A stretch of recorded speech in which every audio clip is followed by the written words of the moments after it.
Hello, fellow homebrewers. JP here, and I want to introduce to you the brand new Brewbuilt X1 Conical Series available at More Beer. More Beer sells the highest standard in homebrewing equipment, and the Brewbuilt Conicals are just that. They're made from mirror-polished 304 stainless steel, and they come with loads of features that you and I have been looking for. They have a full 2-inch bottom dump valve, which will eliminate your clogging issues, while the sturdy base includes 4 reinforced legs, just like those big Pro tanks do. More Beer also carries the Brewbuilt line of options and add-ons like casters, pressure kits, and even external glycol chillers. So you can find out more about the new Brewbuilt X1 Conical Unitanks by going over to morebeer.com for detailed videos on the entire line of Brewbuilt Conicals. You can trust Brewbuilt with your next fermentation, and you can trust More Beer to find the right conical for you. Brewbuilt at morebeer.com.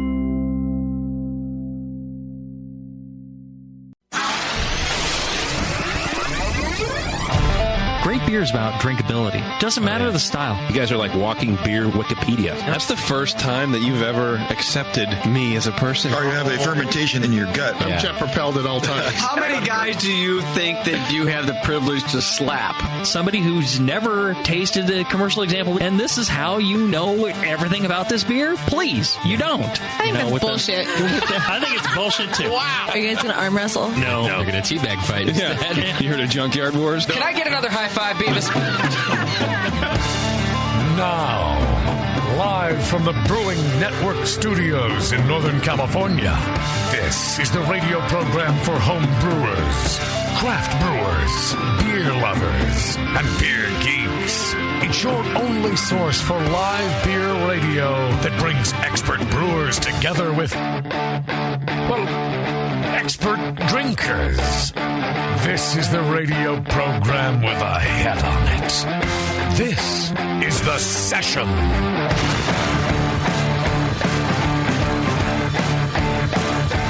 Good day, everybody. Welcome to The Session. I'm your host, Justin Crosley, for tonight. And joining me today, Beardy's here. Yes. We'll talk about that in a second. For now. Kim Shimke is here. And the multiple award-winning 2019 silver medalist at the Great American Beer Festival, Sean Sully O'Sullivan, is in the studio, ladies and gentlemen. Thank you. Wow. Yeah. Bevo's here, too. What did you win the medal in again? We won it for Sweet Stout. Oh. Yeah, it's a trending style. Yeah, Emperor Norton Sweet Stout, Nice. Category 102. Okay. 65 entries. So, wow, you brewers out there, get in. You want a medal? Get in while you can. I'll talk all about how to do it. Is that where the pastry stouts are going? No, those are emerging. I think actually, I don't know where those are. Other strong beers. Other dark beers. Other sweet stout. It's not that sweet stout. Super other sweet stout. Was that brewed at the pub? Yes, it was. Nicely done. We've won a couple of awards, as you know, for Elf Sully back in the last few years. Yeah, we've been dethroned. Yeah, but you started the Mexican lager exactly. trend. If you look at that style, that category now, which is American Cream Ale, there's 2 Mexican lagers that won. Wow, nice. So they're on to you, Charlie. Yeah, and by the way, I like that trend is happening. I'll order Mexican lagers when I see them at a craft brewery. Maybe there'll be a Mexican lager category. Maybe so. There should be. You'd think there would be. Except, there will be. I mean, but it'll be like Corona and things like that, wouldn't it? Like if they'd have to go through the traditional Mexican lager. I don't know what's going on this year because I don't know if they don't enter, but I didn't see any large brewery win an award. Oh, that's a good point. So usually, I was like, are they blocked out because of the new independent thing? Or? Oh, I bet they must Ballast be. Point won something. I think they are. Oh, hang on. Can only independent breweries compete now? Press your button over there, Shimke. 10 Barrel was there. Oh, they were there. Okay. They were, huh? Yeah. Yeah. They weren't allowed to have end caps anymore. They couldn't pay for end caps. But they can enter the competition. I believe so. I mean, I don't know why you would have a booth there if you didn't enter anything. Yeah, right. Because you own the convention center. I also would have thought they would allow them to keep paying money for sponsorship like end caps, but then not allow them in the competition. That would seem like a more reasonable. If I'm the BA, that's what I would do. End caps are expensive. Yeah, maybe they couldn't submit. I don't know. I just know that because usually like there. Pabst is in there. Yeah. Well, I mean, it's been trending a lot of which I judge, by the way, the light lager category. My favorite category. Okay. They were all won by small breweries, which is amazing. Yeah. Because you taste those beers, and they're just like world-class light lagers. Love it. Yeah. That's the trend. Hazy, and then lagers. Yes, it just drops right off the light lager. Don't combine those two, please. Hazy lagers. Keep them separate. But it was exciting to continue on with the story. Yeah, it hasn't lost its luster for you? Well, I will tell you this. So Winning. What I do is I have this whole, like, I do the same thing every year. I sit in a specific place in the theater. Wow. And I write down all the beers we entered, in the categories in order. And then I write down all because I judge every year. I've been judging for, 55 years now, something like that. Yeah. And I put down all the categories that I judged, that I medaled the rounds at. And I just so you know when to take your bathroom breaks? I just tick them off. Okay. I'm like, oh man, I didn't. Oh no, yeah. Oh, I'll sell these anyway. and what's different is that, like, back in the day when we would win an award, it was just like Nico and I there. We would just get up and go to Falling Rock, and we would smoke cigars and get drunk and fall down. Yeah. If we didn't win anything, same thing. Same thing. And right. now you got, like, the sales team looking at you, you're going like, I just need a goddamn medal here. Wow. Because they're all looking at you like, what did you enter? They're always curious. Well, wait. Are you saying that now that you have a larger company and a sales team that you're not allowed to go celebrate by smoking cigars? No, and you getting can do shit-faced? that, but it doesn't seem like it's like almost a relief. And this is self-imposed, by the way. Okay. I'm just like... Just a relief that you got. I need to get one medal so these guys can go out there in the market and say, hey, we want a medal for... I see. So it's like winning one for the team kind of a thing. Yeah, there's a lot of... like people are sitting next to me. Susan Green, who runs the East Coast for us, who's from New Jersey. You've probably met her before. She just talks nervousness the whole time. And I'm already like... sitting, I'm not on suicide watch like Roger Davis. Right. So when Roger Davis watches the thing, he's in the back of the top of the theater pacing. He's not sitting down. They've removed his shoelaces. They've removed his belt. Right. And he's he's a mess. Yeah. So, right. Yeah. Okay. It's different for you. I'm a mess. Yeah. And your team. But I'm just internalizing, through some sort of issues with my body. I feel like you think, is your team then going to say, well, we didn't hit our sales quota because you didn't win a medal? It's like it's like that? No, it's nothing like. It's just me like beating myself up. I understand. Like wanting to perform at that level. Well, you did well, and so did a couple of our other Brewing Network friends, but I was noting how different it seems to be now, and I think that's... I think it's due to the sheer size, the amount of beers entered. There's going to be 8,000 craft breweries by the end of the year. And there was over 9,000 beers entered, I think. I didn't recognize probably like 90% of the breweries that entered. One of the breweries that won for, and congratulations, who won for the Hazy IPA, I don't know if it was a medal, if it was a gold, silver, bronze, had only been open, I think, for 6 months. Yeah. And yeah. It's amazing. And so there are certainly still some repeat medalists up there were this year, but it used to be... Yeah, you'd see Firestone Walker. You'd see them 6 times. I'd see many of my friends a few times, or even just many of the people that we know from the show just walking on the stage. And now, I don't know, half those breweries, I got to catch up on our interviews now, I guess, because there's just so many more breweries out there. So the best part is I go up on stage, to do the fist bump with Charlie, and he says something actually nice and personal to me. Nice. And then I see, Chris Swersey, who's, manages the whole he's the one that's announcing the winners. He manages the whole competition. Yeah. And he says some nice things to me. And then as I'm walking off stage, I hear, Sully! Sully! Sully! And I'm like, the hell is that coming from? What's going on here? And I look back and I see you. I'm in like a dark corner. You're in the dark corner. You're backstage. You're just. I'm like, what do you? Usually you're out. I know they got me back here this year. Like you and I have like a little conversation while I'm standing walking there. off the stage. Yeah. They hide me away in the corner now. Last year they let me sit with the big kids where all the other cameras and media gear is. But I think that they forgot to run the cable that I need. So they're like, "Are you okay? Like backstage?" Sure, it's about the cable. Yeah, right. Yeah. That's what I said. I was like, yeah, it's fine. It's cooler backstage, right? Just put me in the corner. It's fine. Walked off. Nancy Johnson gave me a big hug. Yeah, she loves the competition. I really enjoy the competition. I think I've said this before. I really enjoy watching people achieve those medals. I know how important it is to everybody, and you can see it on their face. And so even back there, just like staring into my little laptop like I've always done, I really like it. I like watching how excited brewers are to be at the top of their game. Oh, yeah. You know? And Nancy Johnson, who's like in charge charge of the entire JBF. She really, for the same reason, she really likes it too, and really cares about like every aspect of that thing. I have a headset on with the whole production crew, and Nancy will like comment on every song that they play in the background. She like really wants everything to run perfectly, and so she's just on there like, next one needs to be a little more upbeat, please. Okay, that one was perfect. Good energy. Crowd's looking good. She's just like all over that. Okay. She just really cares about it. It was that like she's into it, granular in a good way. But anyhow, congratulations and to other brewers who won. Yeah, as if you win a medal, I mean, having seen the judging process for all these years, congratulations, because it is not easy at all. And that's promising for craft beer drinkers. If the diversity of medal winners is increasing, that means there's good beer in an increasing number of areas across the U.S. That's true. Not just right in Paso Robles and right here in the Bay Area. The same places. That's true. So, well, congratulations to everybody that won. And you can watch the full award ceremony, if you haven't already, over on our live stream page, which is like livestream.com/Brewing Network. Okay. Today on the show, Red Clay Brewing Company from Alabama is on. Oh. We've only ever had one other brewery from Alabama on the show, and that was back when we were talking about their like homebrew legislation that they were trying to pass, and they had like a crazy senator who didn't want it to happen. I'll have to see if they remember that whole thing. Oh, that guy. Yeah. See if they've been to Flobama. Yes. So we'll be talking to Red Clay Brewing Company today in just a few minutes. Today's show, of course, is brought to you by More Beer. You go to morebeer.com and check it out. And check out their extra pale modern two-row base malt, which is designed for very light-colored beers.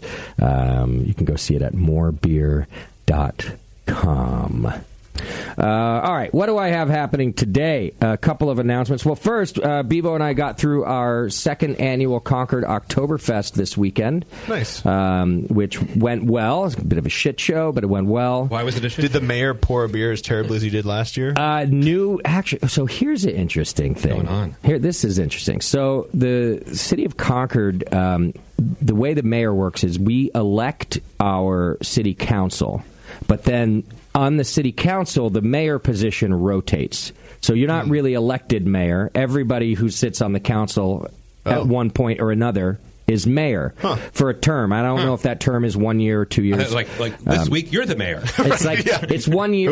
It's 1 or 2 years. I think it's 1 year, and then it goes to the next person, right? Okay. So last year, for the first official one, we had the mayor on. His name is Eddie Bursan. Interesting guy. And this year, Carlin Obringer is our mayor. And Carlin is wonderful. In fact, she implemented, mayors around the country, take note. I know you're all listening. She implemented this cool thing, instead of like a fireside chat, or she wanted people to feel like you don't have to set an appointment and go into City Hall and meet with her. She felt like that was intimidating. You can do that, but she instead started this monthly thing called Beer with the Mayor. Oh. And she'll come and grab a table at a local Concord pub, and you, for an hour or two, people can just come, ask her questions, talk to her. She's done one here at the Hop Grenade, and she did one in our beer tent at Oktoberfest. So 5,000 people in the park. She's got her own table. You can come right up and talk to her. So she comes up to do the official ceremonial tapping, right? Mm-hmm. And I have it planned out. I actually planned some things, and it's her and our local Concord Brewery Epidemic Ales made the official beer, and I map out the run of show, how we're going to do it. Upbeat music. Yeah, the whole thing. And I get up on stage, and I'm talking to the crowd, and I've got my back towards sort of one side of the stage, and I turn around, and I think it's just before I introduce the mayor, and last year's mayor, Eddie Bursan, is standing next to me on the stage. Eddie. Wanting some mic time. It's my thing. All right? And I'm going to be honest. Awesome. I'm going to be honest here. I don't think that's cool at all. He had his moment. Yeah. And it's Carlin's time to shine. And I think it's like I announce Carlin. She's coming on stage. I'm still sort of talking to fill the space as she's talking. And then, startled, I realized the old guy. And I'm like, does he know he's not married Why anymore? are you here? I don't know. And he just kind of jumps in and is like, I did it. I was able to hammer in that that tap in just 2 taps last year. Oh, so and I'm okay. Overall, I think he's trying to be funny or something in his mind. Something. But it was uncomfortable for me, and I had to act not surprised. This is supposed to happen. What was her reaction? She did the same as me. I think we felt that we had to just kind of play the game, and I didn't get a chance to talk to her afterward. And not that she would admit it anyway, but I was thinking this is not appropriate. It sounds very condescending. Oh, yeah. It was a little like mansplaining. Yes, I was just going to say that, yeah. It felt a little bit like, I don't know, I felt like just get out of the way. This has nothing to do with... Also because it's not like he asked. It's not like he... Yeah, he was just there. It's not like he wrote me an email and said, hey, could I help with the introduction of Carlin this year? He just did it. Showed up. Huh. Whatever, she could drink him under the table. Oh, 100%. I just thought it was weird. Anyway, that's local rude to both you and politics. her. Yeah. Yeah, now you're in the world. Yeah, man. Welcome to politics. The whole event, because it's like a city event, is politics. Like my Springfest, everyone just leaves me alone. You run it. Yeah. Man, at this one, everyone wants a piece of the pie. Like the local friggin' Rotary Club. I don't even know who. Like the Lions, the Rotaries, everybody wants the Bears. But the event turned out well. It was a lot of fun. I think we ended up serving something like 7,000 or 8,000 people over 2 days in the park there. 2 days? Wow. Yeah, it's a Friday night and a Saturday. That sounds messy. It's messy. Internally, it's messy. But it was a good time, and I'm glad it's over. I feel like I haven't slept in a week. So, what else is new? Yeah, how are you not used to it by now? I think I'm just getting older. So, and now you know that you need 3 mayoral slots in next year's intro. Oh God. I mean, I'm gonna you know what? So if next year it's a new mayor, Carlin would be... I guarantee you I don't have to say to Carlin, don't jump up on stage randomly and insert yourself into the mayor's tapping of the keg. Eddie will still be there. 2 years ago, it only took me 2 hits. Okay, but poor Carlin, she couldn't tap the keg. She hit it like 50 times, and finally I was like, "Here, I got to help you out here." Now it's all shooken up. Yeah, foam inside. Is it like a big Oktoberfest, wooden keg? You get like a... So last year it was, but the only person I know who has that is Gordon Biersch, and he's the one who did the beer last year. Okay. So no, it was a firkin. Oh, It was a firkin. So you just tap in the firkin just to make it somewhat official. It had lager in it, so there you go. Had our official Oktoberfest German lager, which was the Schwarzhammer Schwarzbier from Epidemic Ales here in Concord. So anyway, the whole thing pretty much went off without a hitch. A couple people got arrested, apparently. Oh. Different crowd than Springfest. It's more of like a drink all day crowd. Was it because they were drunk? Disorderly conduct? Yeah. The usual, nothing interesting. No, nothing interesting. Anyway, thanks to everybody who came out. Thanks to all our volunteers. Thanks to Visit Concord for putting that on with us. And thank you to Bevo for all of her hard work through the weekend. She also hasn't slept in a week. You're welcome. So, okay, let me get through just a couple of announcements here. Announcements brought to you today by Drake's Brewing Company. Go to drinkdrakes.com, and don't forget they're having their Hop Chef 2019 this Saturday, the 19th, from 2 to 5 p.m. It's at Drake's dealership, and this is where they challenged 15 local breweries tasked with random ingredient that they had to brew with. I feel like I saw you on this list, Sully. Yeah, we're there. 21st Amendment had to brew with sweet potatoes and yams. Yes! Ooh. So you know what we made? What did you make? What do you think? Sweet potato yam beer? KZ IPA. Okay. Okay. Yeah.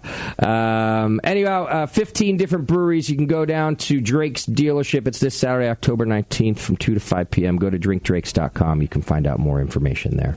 All right. I don't have a whole lot in the announcements today. You can support us by doing your Amazon shopping. Click on the Amazon link. That's a great way to do it. Check out our other podcasts, Hop and Brew School, Heads and Tails, Dr. Homebrew, Brew Strong. There's all kinds of shows you can listen to. Just search for those in iTunes or your favorite podcast aggregator. Subscribe and join the BN Army. For as little as $2, you can enter the More Beer monthly donation giveaway, which is a chance to get $100 to spend at More Beer. And you can learn all about us and other things that we do over on Twitter, Facebook, and Instagram. Kim Shimke takes care of all of that stuff and does a job. Yeah, and she's here, too. Oh, hi. I show Hi, up. Kim. Yeah. I do things. I show up. Bare minimum. That's what I'm good at. Okay. Do we have a Twitter game today? Of course we do. Twitter game is brought to you today by the Sierra Nevada Hop Harvest Festival. Also happening this Saturday, October 19th. The Brewing Network will be there. I will be there. Shimky will be there. If we make it up. If the bunker makes it there. Beardy will be there. I will. I think Teresa Pasuti will be there. Nice. I think that's it. Okay. Go to SierraNevada.com. You can learn all about it. It's the Hop Harvest Festival up in Chico, and you can learn all about that there. What's our Twitter game? The Twitter game is in reference to, I don't know if you know this, Justin, but tonight is the last show I'm going to be a regular here on the session. I did know that. In fact, as soon as you're done here, we're going to have to do a little something about that. Oh, okay. Beardy's leaving. So the Twitter game is Beardy's finally leaving. What took him so long? I see. Okay, so that's our Twitter game. Send that in. And yes, Beardy is dead to us after this weekend. Surprised you lasted this long. Yeah. Aren't we all? I didn't even know this was going on. What's happening? How many years have you been on the show as a regular? Do you know? 2? It's close to 7. 7? Something like that. Feels like 2. Yeah. Goes by so fast. Yeah. 6 or 7-ish. Almost half the life of the BN, basically. Yeah. Are That's you sad crazy. at all to not be doing the show anymore? Yeah. I think so. That makes me as odd as it is to say. I think so. Yeah. Yeah. I never thought I'd say that, but yeah. Have you thought about it much? Is it just now crossing your mind? I think it'll feel real the next time there is a show, and I'm just like, I don't have to go. Next Monday. So it'll feel good. Right. Yeah. It'll feel real and good. Right, yeah. Yeah. I think these last 2 weeks being off weeks was a little bit of a weird situation where it's like, did I already have the last show and I just totally forgot about it? Right. And so I get one last hurrah. Right. And then I'll be crying next Monday. Yeah. At about 6 p.m. Feels weird. Yeah. Well, I am sad that you won't be on the show anymore. I haven't let it sink in yet. I'll probably cry this weekend when you drive away in your RV. We'll both be crying. We'll be We'll be driving in opposite directions. Yeah, exactly. Can we start ass to ass with our RVs like that and just video the whole thing too? You're right. We have to touch. We literally have to back RV asses together. Right. And each be waving out the window at each other. Yes. Yeah. Have walkie-talkies and we can just talk until we're out of range. Justin! The whole plan here, yeah. No! Okay. It's fine. Yeah, you have phones. Well, in light of your last show, we do have a couple of things for you. And Dave Marley of Vuvu, you're just going to have to wait, all right? I'm going to call you. Don't worry. We got a whole segment to do with him. But I see that Shimky already gave you a couple gifts for your parting gifts. What did you give, Shimky? Diabetes, I think. Cereal. And let's get those but things. But it's festive. Yeah. It's festive cereal? Count Chocula, Boo Berry. I don't remember the other one. Is there some inside thing here, like he loves this cereal or something? No, I just saw it on sale at Target. That would be fantastic. Which is a last-minute gift, basically. I like it. I mean, who doesn't love that stuff? Right. Okay, well, Look at all you can see it on the camera now. Count Chocula, Frankenberry, and Boo Berry. Let me get a photo. Wow, this is like I got to get General Mills to sponsor this segment. Good work. My blood already feels thicker. So also, for the remainder of the show, we're all going to wear beardy beards. Which you can see on our YouTube page or our live stream page if you've never seen what we look like before. Tonight's a good night to do it. We're all going to wear these beardy beards in your honor. This is gonna be tough Wow. For the remainder of the show, which is going to possibly sound weird. We're gonna have rashes on our face. You guys look so much better. Yeah, these do look. Did you wash these for the? Yeah, I feel like Sam's back is totally smooth right now. Yeah. It's been like a strawberry blonde. It's perfect. It's gonna make the interview sound a little strange. I feel like I sound different already. Just imagine if I shaved, how I'd sound. God, no wonder. I don't know how you've kept this beard so long, Beardy. You just got to make the hole bigger. Is it? Is that what you do? What is oh no! There you go. Okay. Is this what's happening in the rest of the show? So we've also got you one of every flavor of Four Loko. Every flavor? How many flavors are there? Well, every flavor our local store had. Okay. Wow. Yeah. That's a lot. Good thing there's no duct tape. My favorite. Otherwise, I'd be worried. My favorite is black. Four Loko Black. That's it. That's a flavor? It. Yeah, it's a flavor. Apparently. It's black mold. I'm curious about I don't know if this is going to work for the whole show. Just sour. Yeah. So this is a great, well thought out idea, Justin. I really like. Don't you think? I like the beards and the Four Loko. Pour it over your cereal. Yeah. And the cereal. You guys really know me. A half-ass idea is very true. It's on brand, okay? Put it at the end. I'm pretty Kim, sure. you actually On look, brand. you look pretty good with the I think beard. it's the color. Yeah. My Yeah. hair color used to be this. I'm pretty sure that even So our did mine. guest wore a beard for you today. What? So Wow. one very similar to yours. It only took 7 years, and now you guys make me feel like I fit in. Yeah, you finally fit in, and now you're leaving, and you're dead to us. So Okay. enjoy your time here tonight, Beardy. I will. And we'll party a little this weekend. Yes. And then I'll never see you again. Justin who? Yeah, exactly. Can I put That's where the mustache goes. If I put the mustache up on my nose, it's a little easier to talk. It's Bevo's back there trimming hers already. Oh my God, she is. Wait, It's going up my nose. maybe we should get out the Manscaped trimmers, Right. And we can trim you a little. Oh my bit. God. Did they send you stuff? Yeah. They contacted me asking to do something with me, and their incentive to me was sending me product. Oh yeah, I got a whole box of it. They know Which that you makes identify sense as a woman. for you. Yeah. Manscaped But you don't have sent- balls. Well, look, Now I they're, didn't know it's what to funny how make of different that. everybody Yeah. looks with the same beard on, because Beverly looks like a weird troll. I'm moving mine Sully around. just looks 10 years younger. yeah, he looks I'm great. totally taking this with me. Kim, an obvious, I don't know, like a weird animal. She looks like a teenage Santa Claus, I think. If you put a hat on her, We need her more jolly on her eyes. her head. Yeah. Okay. Oh my God, I hate this so much.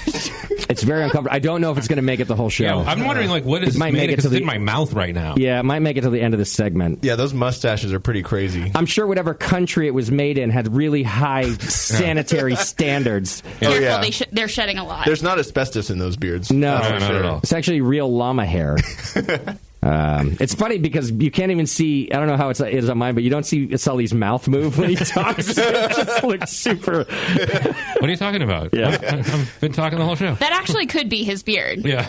Maybe at the break, you a guys long could time ago. you could take the scissors and cut yourself We your need to own adjust. individual beard. Oh, like a bonsai tree, but for your face. Yeah. Yeah, that's a great idea.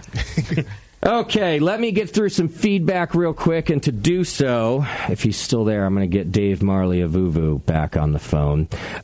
You'll remember a couple weeks ago on our feedback segment, Dave from Flat Tail Brewing had gotten an angry email. Yes. From a listener who went to visit him at Flat Tail. Well, he was visiting Corvallis, and he stopped in at the brewery and was angered by the fact that Dave wouldn't come out and say hello to him. Damn millennial. Because Dave had like the busiest day of his life, and all he did was come out and like clear a beer line and then Right. walk right past him. And the guy sent this angry email. In retaliation, this guy's name is Ron. Dave actually got a tattoo of a heart with Ron's name on it on his ass. Oh my God! You'll have to go back to our last show to find out all of that. Well, we've had some feedback as part of that feedback. Dave, are you with us? Dave. Uh-oh. Dave's not here. I don't hear Dave. Let me try something. Let me try one thing. No, not that. Is he getting another tattoo? Yeah, he's busy. Oh, man. I'm not sure this is going to work, Dave. And if not, it's probably my fault, as usual.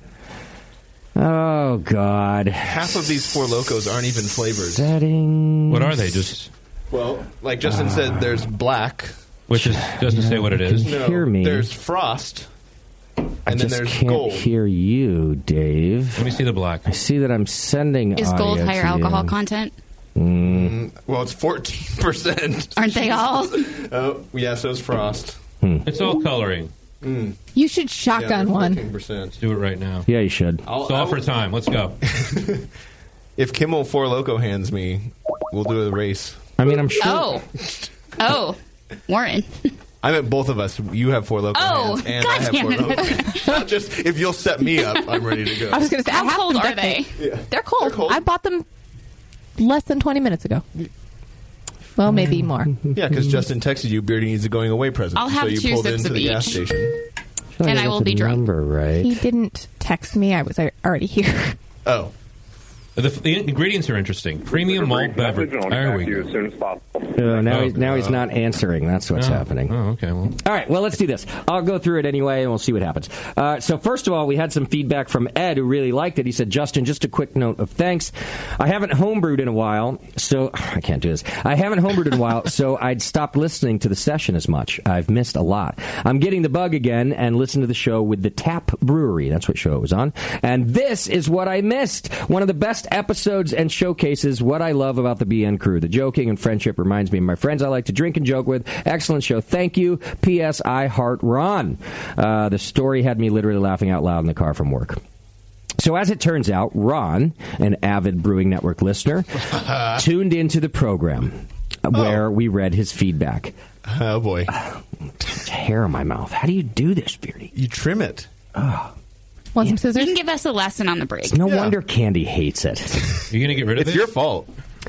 As soon as I leave Sierra Nevada, I've got a razor in the RV. Go to work. We just need straws. All right, so Ron writes in. You have to kind of part it. Sorry, we're obsessing on this thing. Yeah. Well, we'll have to fix that at the break, or it's not lasting the show. I don't think it's going to last the show. Okay. All right, Ron writes in. He says, I will echo your wow, because we all just said wow. And if you, first of all, Dave and I have kind of figured out that Ron's insane, like not just from the angry email. Oh, just but you two have the figured it out. nonsensical part of this email is not my read. It's me reading it word for word. Right. I'll echo your wow. If you, in fact, did what you said, which I find extremely difficult to believe, it is one of the most bizarre things I've ever heard. I cannot fathom a person doing that, much less having a significant other who would acquiesce to it. A lot going on here, I just want to say. Whoa. Ron's now taking a dig at Dave's wife. Yeah. Dick move, Ron. And I will go further to say that...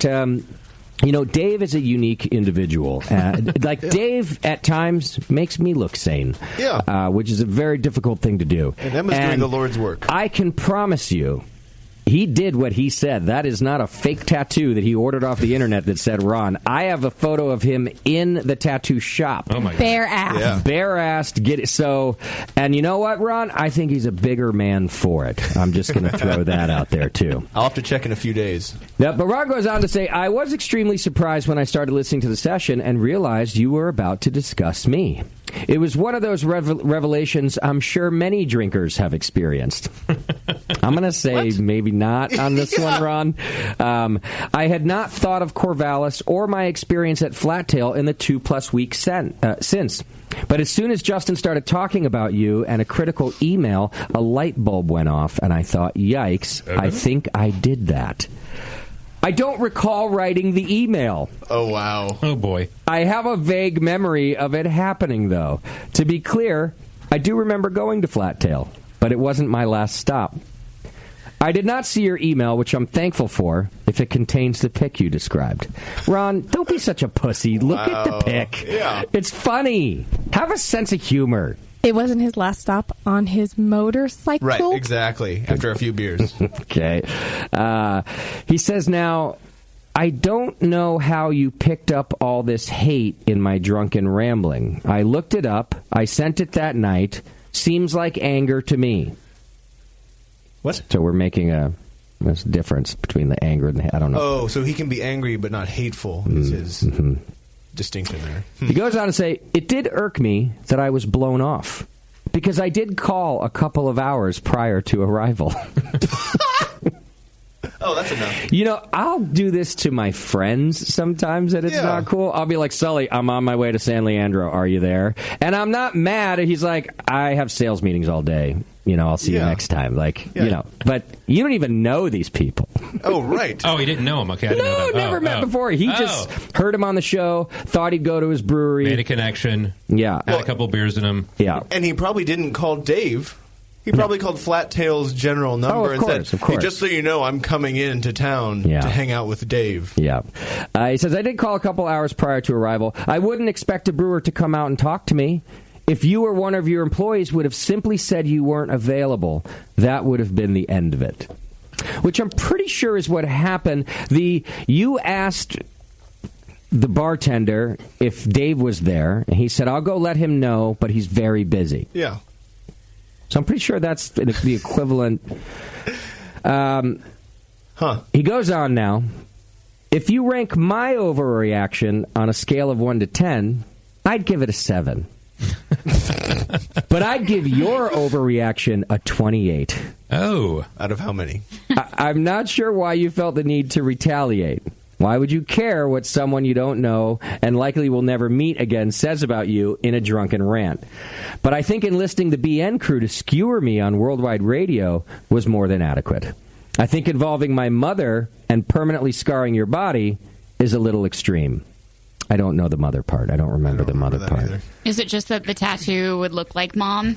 Oh, but it's his like name your in place average of it? mom one? Yeah. Got it. I still don't think that involves his mother, but you're probably That's a right. stretch. That's the only thing I can think of. Maybe that's why he's involving Dave's wife now, too. Anyhow, he goes on to say, because remember he was going to give Dave a famous football player's jersey. Yeah. On that trip? But because he didn't come out and say hi, in the email it was like a passive-aggressive, like, well, I was going to give you one, but I guess not now. And Sully, to answer your question, no, in fact, not on that trip. I was going to come back. Yeah. But he With the still jersey, says, with for said my jersey. if you'd like, I'll still send you the Nick Barnett collectible. He's arguably the best football player ever at Oregon State. Perhaps you can auction it off at some event and raise money for one of the charities you have supported on the BN. Cheers from Ron. So Ron admits he's sends a drunken, angry email. Sure. Yet takes no responsibility for said drunken, angry email. I can speak for Dave. He got busy. It looks like he was going to be on the phone. In that the tattoo was far less in retaliation, as you're kind of describing it here, and more because Dave's fucking hilarious. And also insane. Yes. Now, Ron, if you also listened to the whole segment, you'll know that I'm pretty sure he's going to create a beer in your honor as well. Wow. Ron PA, I believe he was going to do. I'm not sure which style yet, but I think he said something like Ron PA.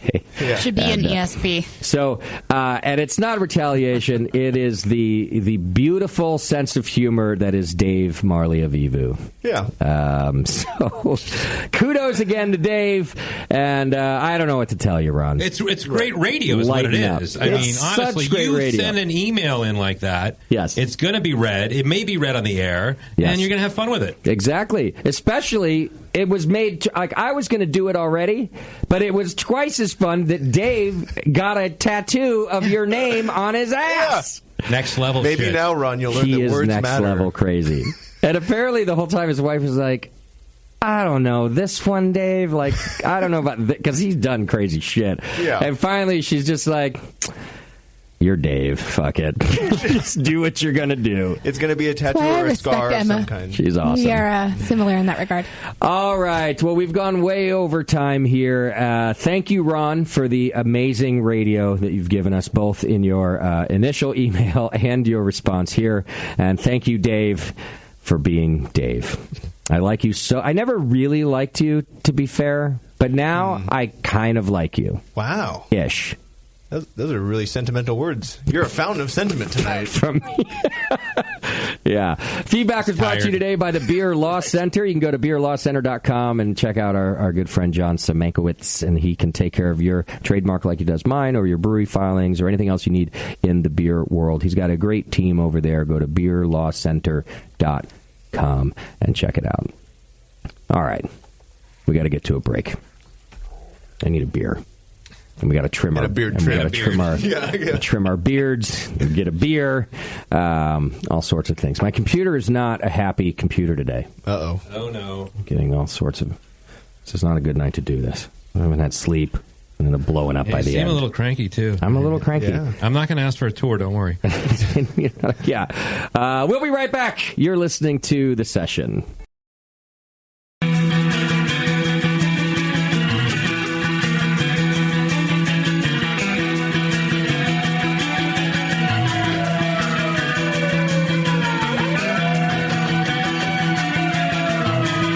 tuned into this session. Because life's too short to listen to crappy radio.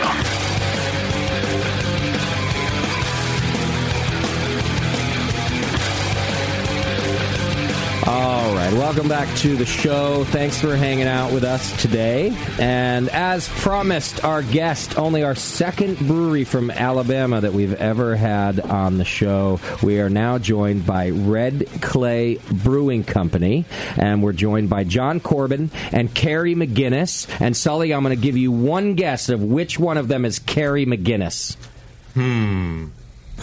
Red hair guy. I saw the name out there, and I was like, I'm looking through the window earlier, and I was like, well, I know which one's Carrie McGinnis. The walking stereotype. We're probably relatives. You could be relatives. It's like as Irish as it gets, right? Right. Is that what you are, mostly Irish? I think you told me other things as well.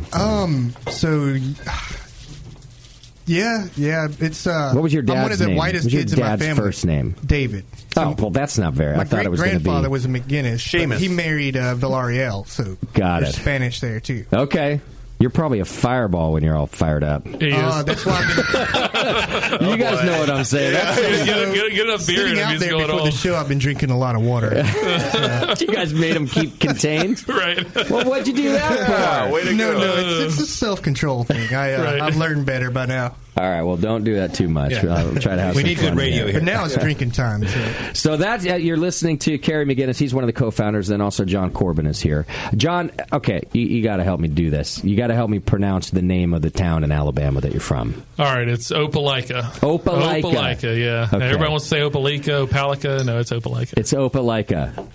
It's just what it is. That's nice and easy. Super easy. Okay. Muskogee name. We actually named one of Muskogee. our beers after it. Big Swamp is what it translates to. Yeah. Okay, got it. And it's what, in Muskogee? Is that what you said? Muskogee. Yep. Okay.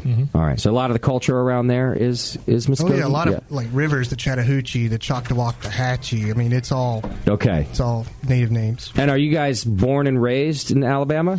Yeah, born and raised. Yeah, I was born in Opelika.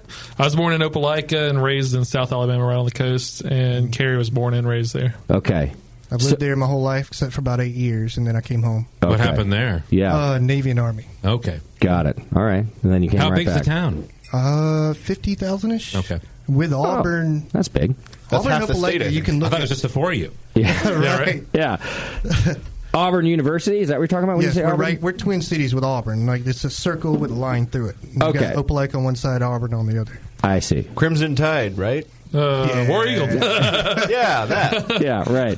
Yeah, go sports. And then so then and you were on the coast for a bit. Yeah. Have you or both of you been to Floribama? The bar. So after I asked my wife to marry me, that's where Carrie decided to take us, and it was wow. It was a fun little experience for us. Yeah. Every experience at Floribama has been a unmemorable one because I don't remember Unmemorable. See, and I've been dying to go since the day I heard of it for this very reason. Yeah. Party in the front, or business in the front, party in the back. Right. Yeah. I love this. Okay, excellent. So I was mentioning that we've only ever had one other Alabama brewery on, which was back in 2012, and it was Avondale Brewing. Yeah. And the topic at the time was a bill in legislation to pass to legalize home brewing. And there was a particular senator that was not Here we go. was not cool with this. We did a whole show on it. There's sound bites from back then. It's not healthy. It wasn't something about everything was a house party and it's not healthy. He brought up some moonshiners. Yeah, right. Yeah, like They make it in their bathtub. Was it Joe Hubbard or Joe Hubbard was the good one going for it? Do you remember? I do not remember. Oh gosh, because I don't want to get it wrong. One of them, I don't think it was Joe Hubbard. Well, one we had on the show who was for it. We got one of your reps on the show who was like, "No, it's fine." And then we had soundbite. The other guy wouldn't come on the show. Right. Yeah, no, I which is think he's the one that unfortunate. thought that an island would topple over if you have too many people on it. Yeah, flat Earth, ahead of his time. Yeah, right. Now, did the legislation pass? pass? Is homebrewing? Yeah. It did. So once Alabama got wind that Mississippi was about to legalize it, they said, "Oh, we got to pass it quick." Like they speed tracked it. Yeah. Oh, so you guys, it's like a competition thing? I don't know. Maybe for them. Like for me, I don't care. But once they heard we were going to be the last, I see. They put it on the fast track. Okay. They're like, Alabama cannot be last. I do have to say, Alabama did it right, because when they decided to look into the laws and everything, they wasn't just like, how can we stay behind the times? It was more like, let's look at some of the more key states that have put in some good legislation. So they looked in like North Carolina, Colorado, California, some other states, and it's like, this is what we need. This needs to be our benchmark.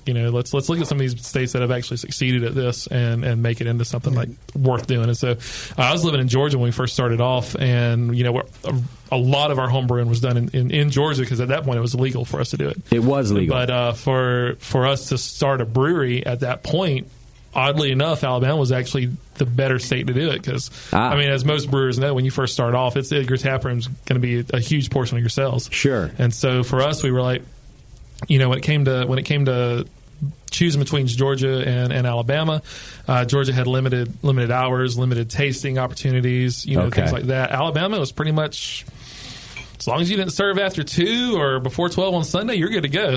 So it's as much beer as you want, on premise. So is it still before 12 on Sunday? Is that blue law still there? In certain cities, but there's certain areas in the state that's changing it up. So they're calling it a brunch bill or whatever. But I think the brunch bill. Come on, that's some bullshit right there. Why not just call it what it is? It's the church bill. Exactly. I think the state said it's up to the cities now. Yeah, pretty much statewide is pretty good, but the cities are making the regulation. Okay. So, all states are kind of weird like that. That some of them are, like you're mentioning, the alcohol laws were more progressive than in Georgia, yet they just had this old law on the books about home brewing. So, in other words, I'm sort of just pointing out that it's not just Alabama. Even some states that have super lenient professional liquor laws have random-ass laws. Or you can only buy it in state stores, or you have a cap on alcohol. I think Georgia had that for a while. We noticed since we've started looking at distributing at this state or possibly this state, like every state has their own set of laws. Oh, yeah. And I don't know of any that aren't a little bit weird. Yeah. No, you're right. You're right. And most of them they've just been on the books for forever and never got addressed. That's the way it was. Until it gets addressed, it's not going to, you're not going to have that opportunity to change it. So.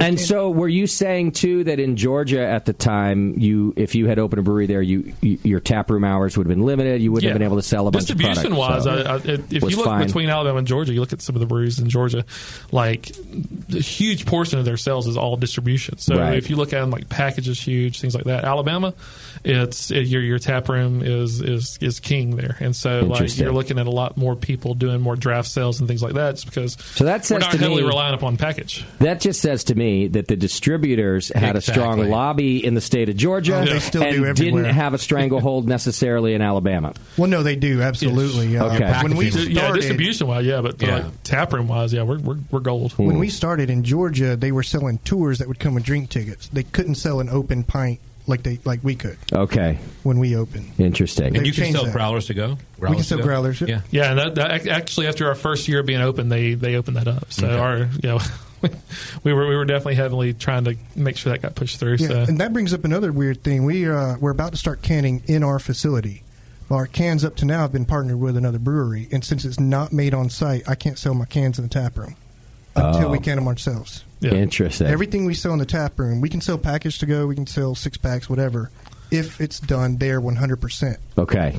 So our current cans... But you brew it at your facility, but you can it somewhere else? It's contracted. Got it. So brewed and canned. When we first started off, But we just got one of a canning line from Twin Monkeys, and it'll be set up.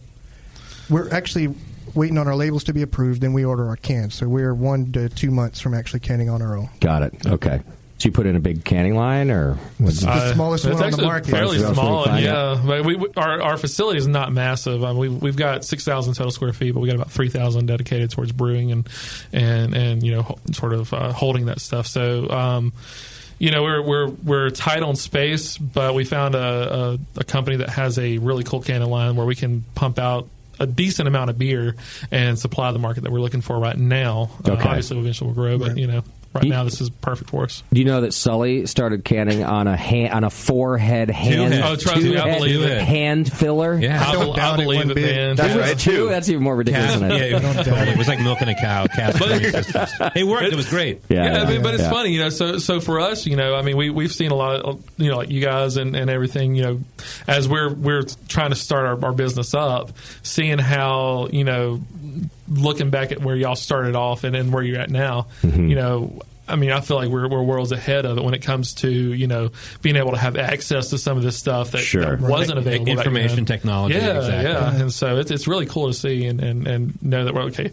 We may have a small cannon line, but, it's decades ahead of what people like you had to go through. When we started, they didn't make these small canning lines.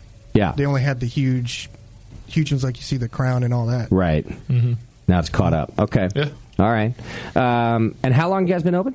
We'll be 5 years in April. Okay. April 1st is when we pretty much coin our stuff. Full-time job for both y'all now, or you had to keep your job? Yeah, we do this, and we've got a catering company that we do. So, but yeah, they're both ours, and it's full-time for us. Were you a catering company before the brewery, or that just came about with it? That came along after. Yeah, that came along after. What was your previous life before? Chef, and then spent about 9 years in hotels, and then decided to work for myself. And I was like, what did I enjoy the most? And he and I homebrewing together for years had a lot to do with it. I was like, if I'm going to work for myself, I'm going to do what I love. So it was the beer was where I wanted to be. So to sort of help subsidize some of the income was take some of my background with culinary and start a small catering company locally to help sort of keep us on the same path that we want to keep on going. Got it. And you, Kerry? So when we started the brewery, I was a student at Auburn. Before that, I was in Houston, and then Army and Navy back before that. Okay. So most of my life was a mechanic, technician, industrial maintenance. I see. Then I went to Auburn. So you can build that goddamn brewery. I did. Yeah. What kind of brew house? Yeah. Did you buy a brew house? Or? No, we have a 600-gallon dairy tank mash tun. Okay. The big drawback there is to empty it out, you're jumping in and shoveling. Shoveling over the top. Over the ledge. Got it. Our brew kettle was a mixing tank, so my friend's dad worked for a company that their standard operating procedure was if it gets damaged, they don't repair it, they just replace it. Yeah. So someone ran a forklift into this mixing tank, and he got it real cheap. It was just the leg that was messed up. Yeah, we had a place down the street, weld the leg back together, put some ferrules on there for big electric burners, and we have a 40-kilowatt electric brew kettle. Wow. When did you put that together? If it wasn't for the Brewing Network, we may never have thought about that. It was funny. Did you listen to that show? Yeah, with the guy from McLeod. Yeah. And then we went and visited him. Oh, nice. After the show, we called him up, and we're like, hey, what would it take for us to come out? We're already heading out there in a couple months because we're going out for a wedding. And he said, yeah, just come on out. Let's take a look at it. And we did. And basically it was like, his ideal version of what he wished he had when he first started off, and that's what we sort of created. We asked, what did you love about it? What did you hate about it? And what would you change? And so that's what we did. Why was electric your ideal system here? Have you been in the South? Our electricity where we live. Where we live, electricity is a lot cheaper than gas. I see. Okay. And we'd also have to deal with the heat. So that you have to deal with our brewing area is not air conditioned. Yeah. Okay. And I don't think I would walk around in an air-conditioned suit in Alabama. Right. So it could be 95 degrees, 100% humidity before we turn anything on. Okay, fuck that. It can get more humid, though, right? Yeah, the humidity's crazy over there. McLeod walked us through a lot of stuff, and we learned a lot, and I designed mine. Everything he said was a con for him. I designed it to work, to get rid of those fix cons. that. Wow. That's super cool. Okay. Yeah, when you have those elements in there, you're getting basically 100% of that energy going into the liquid instead of going out and making more heat. I mean, even with that, you can come into our brewery like before we. When we first started, it was just like a metal roof, and then we eventually put on, the insulation and all that stuff. But before we had that, you can literally see a cloud on our roof raining down. Oh, my God. It was pretty crazy. Actually raining. Yeah. That's amazing. So you saved a bunch of money, too, doing it this way, right? A lot of money. Definitely. I think our dairy tank, the guy said, if you can come get it, it's yours. And we went out and got it out of a barn. My wife's from Michigan. We went up there just to visit her family and picked it up on our way back. So we pulled it back on a U-Haul. At the risk of sounding like I'm stereotyping y'all, this is exactly what I expect to hear. Hey, yeah. A guy to just go, if you can come pick it up, it's yours. Like, I don't know why, but it just seems like a nice place with nice people, and they're like, it's in my yard, man. Just come get it. So I drove my lifted pickup truck to go get the thing. The weird drag it part down the is street. we're the exception. Okay. Like a lot of the breweries down there, they've got really nice equipment that was pre-made and brought in, and we pieced ours together with just what we could. I love together. this. Yeah. But it's worked, and I think we do a really good job with what we have. Yeah. Yeah, and where we needed to spend the money, we did. I mean, we've got these really nice, unit tanks where, you can do the full fermentation, bright it, do everything in one tank. We don't have to worry about transfers or anything like that. Air conditioner in the tap room. Okay, Air conditioner in the tap room. Take care of the gas. Take care of the cold side of the beer. Exactly. Obviously. So Sure. where we needed to spend the money, we did. Where we felt like we could sort of Jimmy rig the whole thing together, we did that too. Well, and in all the brewery interviews that we've done, like the hot side, all of the technology and spending that money it almost sounds more like for convenience than anything else, right? So you now you saved a bunch of money, but you now have a very manual system. Not only that, one of my big worries is would people look at my equipment and take us seriously? Oh, I see. But you know what? Fuck that though. Yeah. So we started with Latina tanks. We've expanded to these unit tanks. Yeah. Okay. That was another input of revenue or capital to expand and grow. But it's the beer that counts. And I'll give you an example. Like the Brewing Network started in a shitty neighborhood, in a weird house full of roommates, in a garage with my broken motorcycle parked on the side. So guests, here I'm inviting guests that I like pretty respected in the brewing industry, and they're like, knocking on my front door after they walk around my motorcycle, right? Yeah. And they would look at me weird too, and I'd be like, "Yeah, just hang out for a few minutes. It's in the garage." At the dog. Right. But within being on the show for 15 or 20 minutes, everybody had a great time, and they knew that I took the show seriously, at least as serious as you can, a beer show. And so, in other words, so maybe that initial reaction would be something like, "Okay, I wonder what this beer is going to be like." But really, all that matters is the beer. I had one guy who's built breweries in Germany, like that was his company's job.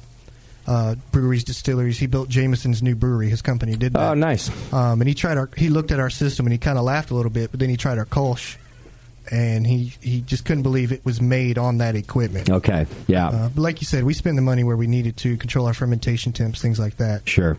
There's a brewery in Vancouver. I wish I could remember the name of it. It's been there for years.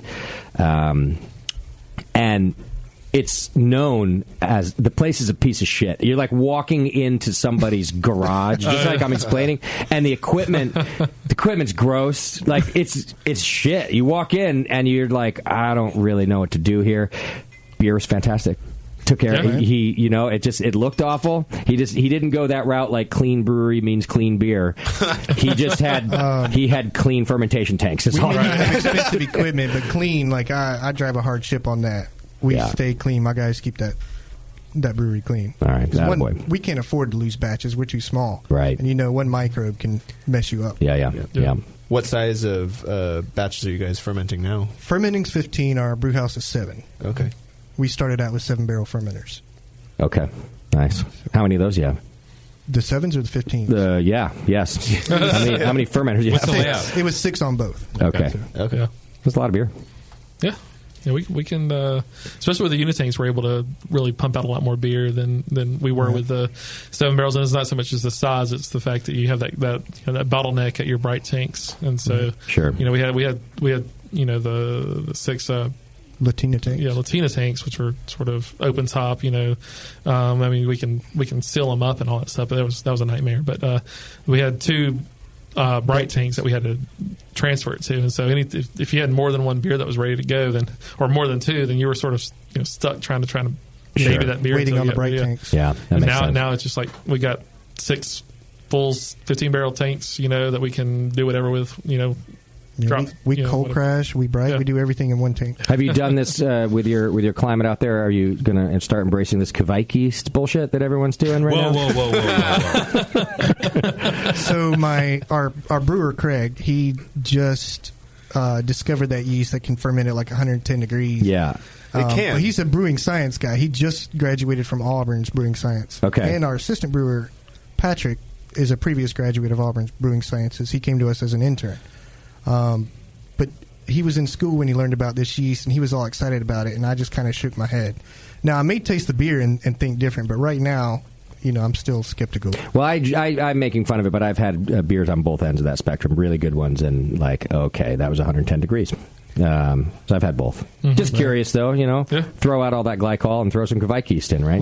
In a hot environment. I've totally leaned into it. I'm like... have you tried? Are you doing it yet? Remember when Levi was on the show from Long Beach?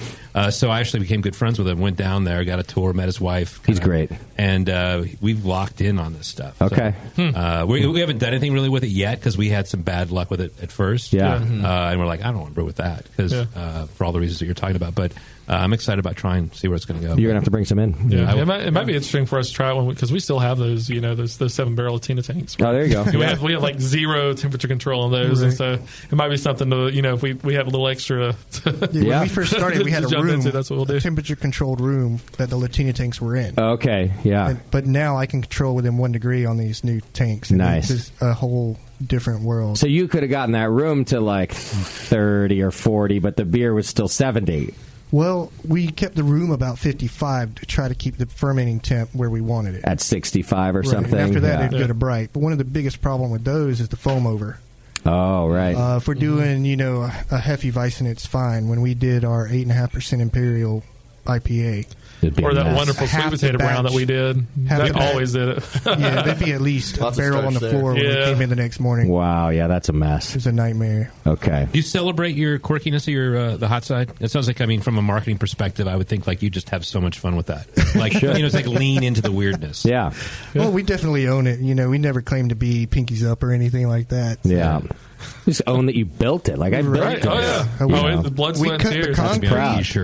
We cut the concrete. We did everything. So my background in industrial maintenance, I can do plumbing. I can do conduit, all that. Okay. But the city wouldn't let me. But we cut the concrete. The plumbers did their thing. Yeah. We re-poured the concrete ourselves, and then rough framed the walls. Plumbers, electrician did their thing again. Then we closed up the walls. Plumbers, electricians finished off, and then we built the bar with wood from a mill that's been torn down, old nice textile mill. Yeah, we built the tables. I wasn't about to build 100 chairs. Some things you gotta just outsource, man. Our bar and our tables and everything's built out like this 100-plus-year-old pine that's cool. Yeah, you just can't even find anymore. So, but they were tearing down a mill, and we were like, let's go salvage as much as we can, and throw some. And there's been some good connection with that. I've had older people come in and say, my mom worked at this mill for Pepperell Mills for 40 years, and when they closed down, all she got was a watch. There's there's been some good connections there, but that's great. I think overall it's a good one. See, us California pussies, I just bought that shit out there. All of that stuff is also made from like reclaimed wood, but we paid some company to do it. I don't know where the hell it came from, and it cost me an arm and a leg. So the company we got ours from were things he was going to throw away, but this stuff comes from like the companies tearing these places down or selling it. So nice. Well, that's cool. All right, well, we got 3 beers in front of me that I want to get to. What do you guys want to start with? Probably the heavy. The half? All right. Okay. It should be the clear one, right? Well, it's clearish. Clearer than it should be, but let's check, because I know we got a hazy like IPA in here too, right? Mm-hmm. Okay. Yeah. So we try to do mostly traditional beers. We I don't want to do a hopped up Hefe or whatever. I want this to taste as close to a Hefe from Belgium or Germany as I can. Yeah, I think you've done that. Yeah. Yeast driven, unfiltered, but sitting in the walk-in for a while, it will clear up. Okay, yeah. And so the one thing we do with all of our beers is from the water to the yeast, everything's sort of unique. So we don't have like a house yeast we use, and we also don't have on the water side. We don't actually have. We have good water. We have okay water in Opelika, but it's extremely inconsistent. It pulls from 2 different reservoirs, so we can't just say, okay, we're going to put these minerals in there, and be okay with it. And so we do both carbon filtration and reverse osmosis to just sort of get it down to about as even of a playing field as we can. And we're like, okay, well, since we've already got this done, so why don't we just look at the waterworks, sites and water profiles and where these beers are traditionally brewed, right? And so that is our water profile. So we look build it that way. And so we have a Kolsch, for example, that we looked at the waterworks site and Cologne, Germany, and that's the water we basically recreated to do that, and along with the yeast that we have. And so from water to yeast, everything's sort of unique to each beer that we have. Right. That's important, especially when you're trying to, if you want them to be to style, right. The water is like number one, right? And this is what's the name? Wireman. So German malting house. Okay. Yeah. Wireman Pilsner, Wireman wheat, malted wheat. Excellent. Yeah, we've got a Belgian Hefe yeast, and then the Belgian water profile. It's got a good balance between the banana and the clove. Yeah, we've got a lot neither of one of them is spiking over the other one. You know. Yeah, we've got a pretty big industrial area where we're at. Pretty much all the Kias and Hyundais from around the country come from there. And we also have a pretty big German population from some of the other industry that's there. And like his father was actually my father-in-law, works for one of them, and they're bringing like 200 Germans at a time, and they all come over to the brewery. And when they drink some of our beers, they're like, "Yeah, this reminds me of home," or "Hey, it's a little bit better than home." Oh, that's awesome! Yeah, it's an awesome compliment for us because that's something we work for. It's not we're not looking for just a really good Hefe or really good culture. Whatever, we're looking for something that is approved by their homeland. You get that authenticity, and it could be better, because you've done it better. But craft beer should be fresher and nicer. Exactly. So if you've nailed the style, it's also then just better because it's fresh. It didn't exactly. Right. It was hard to get good examples of Hefes because by the time they make it across the ocean, they're not the same. Yeah. So we just did our Oktoberfest here in the park, and I try to make it as authentic as I can, but on the beer side, actually, I didn't, in the sense that I do require all the beers to be lagers, and I try most of those to be a German style of lager, but they're all craft. Okay. So I don't import any, like all the other Oktoberfests around are like put on the Weihenstephaner, put on the Polaner, but I don't want that. I don't want it imported. Right. I don't want it to have been shipped over. It's like the one place I deviate. The freshest Oktoberfest around. Yeah. Right. I also think because of it, I have more lagers on tap than almost any festival in the state when I do it. But anyhow, it's just back to I like it because it's fresh, and if there's a bunch of local breweries around here making lagers, I'd rather do that than order and import. It's fun. Just a little more fun. You should call up Guinness instead of record. Right? Most lagers at a fest in the U.S. I don't know that it's more than any other fest. I've heard of another big lager fest, but you know what? Pretty damn close. I think I had 25 different lagers on it. Certainly for a festival in craft beer, it's pretty rare to have 25 lagers on. Totally. And I've been a lager fan since craft beer started. Of course, it started with the darkers, IPAs, things like that. But I went to Siebel for some of the classes were online. But I had a week where I had to actually go up to Chicago. And I went to Metropolitan, and they are a lager house. And I fell in love with lagers there. Yeah. Even the craft side. And we're getting more of them in craft anyway, so it makes my job easier out there. But and of course we had customers coming up like every 20 minutes. Oh boy, which one's your IPA? No IPAs. What's your juiciest lager? Yeah, Hazy's big tag. Now I could give them a hazy though. They're like, which one's hazy? Yeah. Number 7's the Hef. Here you go. Well, it's funny. So for us, IPAs have always. They've been king for a while, and our very first year of being open, we didn't even have an IPA on tap, and we were like, we didn't want to get lost in the mix. Ballsy, Did you eventually? We've got one now, and you'll try. Our accountant made us. But they're buying? If we didn't make it, the funny thing with that is when we did that, it made our Hefe. We were the only craft brewery in the Southeast at that point that had a Hefeweizen on tap, and so it took us from being sort of hidden amongst all these other IPAs to be in a brewery that actually is known for their Hefeweizen. Sure, that's cool. It's become our flagship, and of course we would love your flagship. something more That's glamorous. awesome. But I'm still happy. It's not. I guess it's not the most glamorous, but fuck that. It'll come back around, and then one day people will be like, "Oh my god, have you ever tried a Hef? They're so good. It's this new beer style. Yeah, it's so great. I just discovered it. Oh my god, that's a really nice one. It's very light.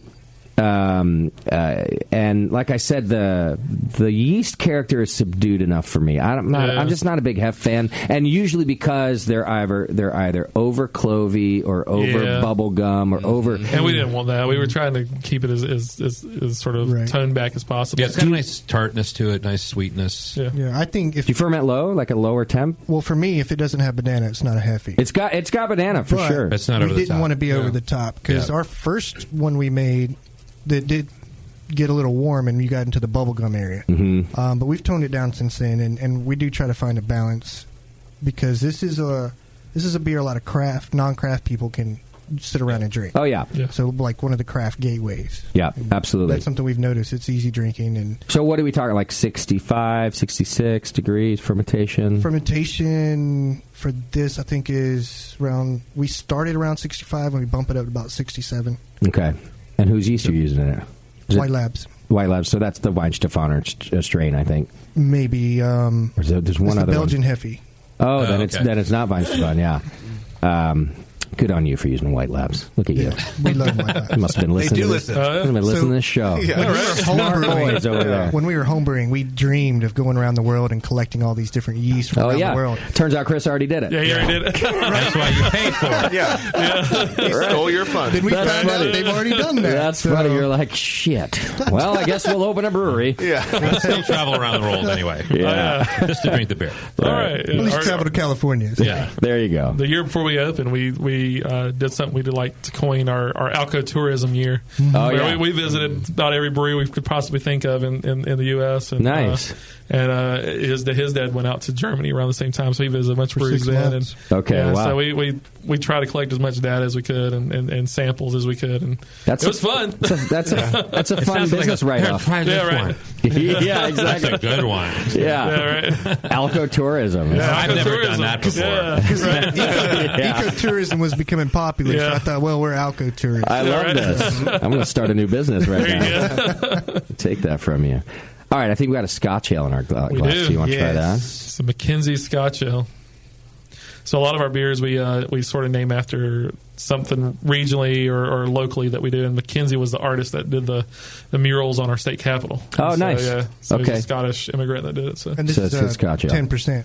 It's a 10% Scotch ale. It doesn't taste like it. Whoa. Wow. Yeah. It doesn't. I haven't tasted it yet, but I would think that it would smell hot, but it doesn't. No. Super it hides mild. the 10% really well. Tastes like it's like 5.8. Yeah. You're welcome. Yeah, right? That'll mess you up.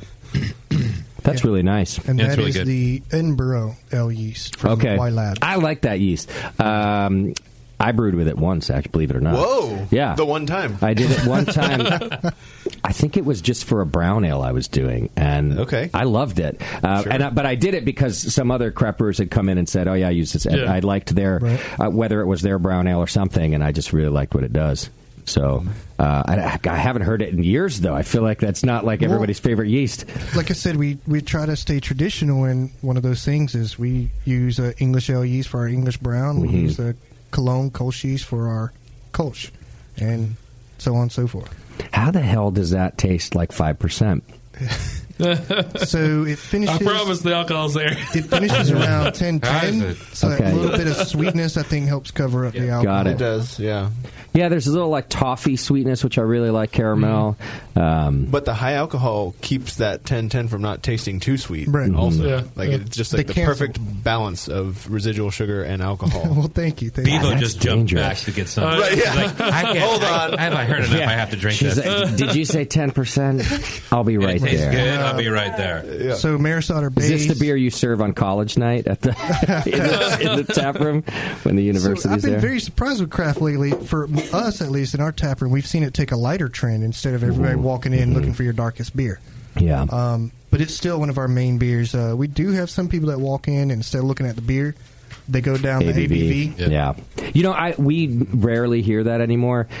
I heard it at my festival this weekend. People, you know, we had so many on. Some people just come up, just give me your strongest beer. Oh, really? And I'm like, oh, I have 1997 called. I remember. You don't know which family member they're with. They might need it.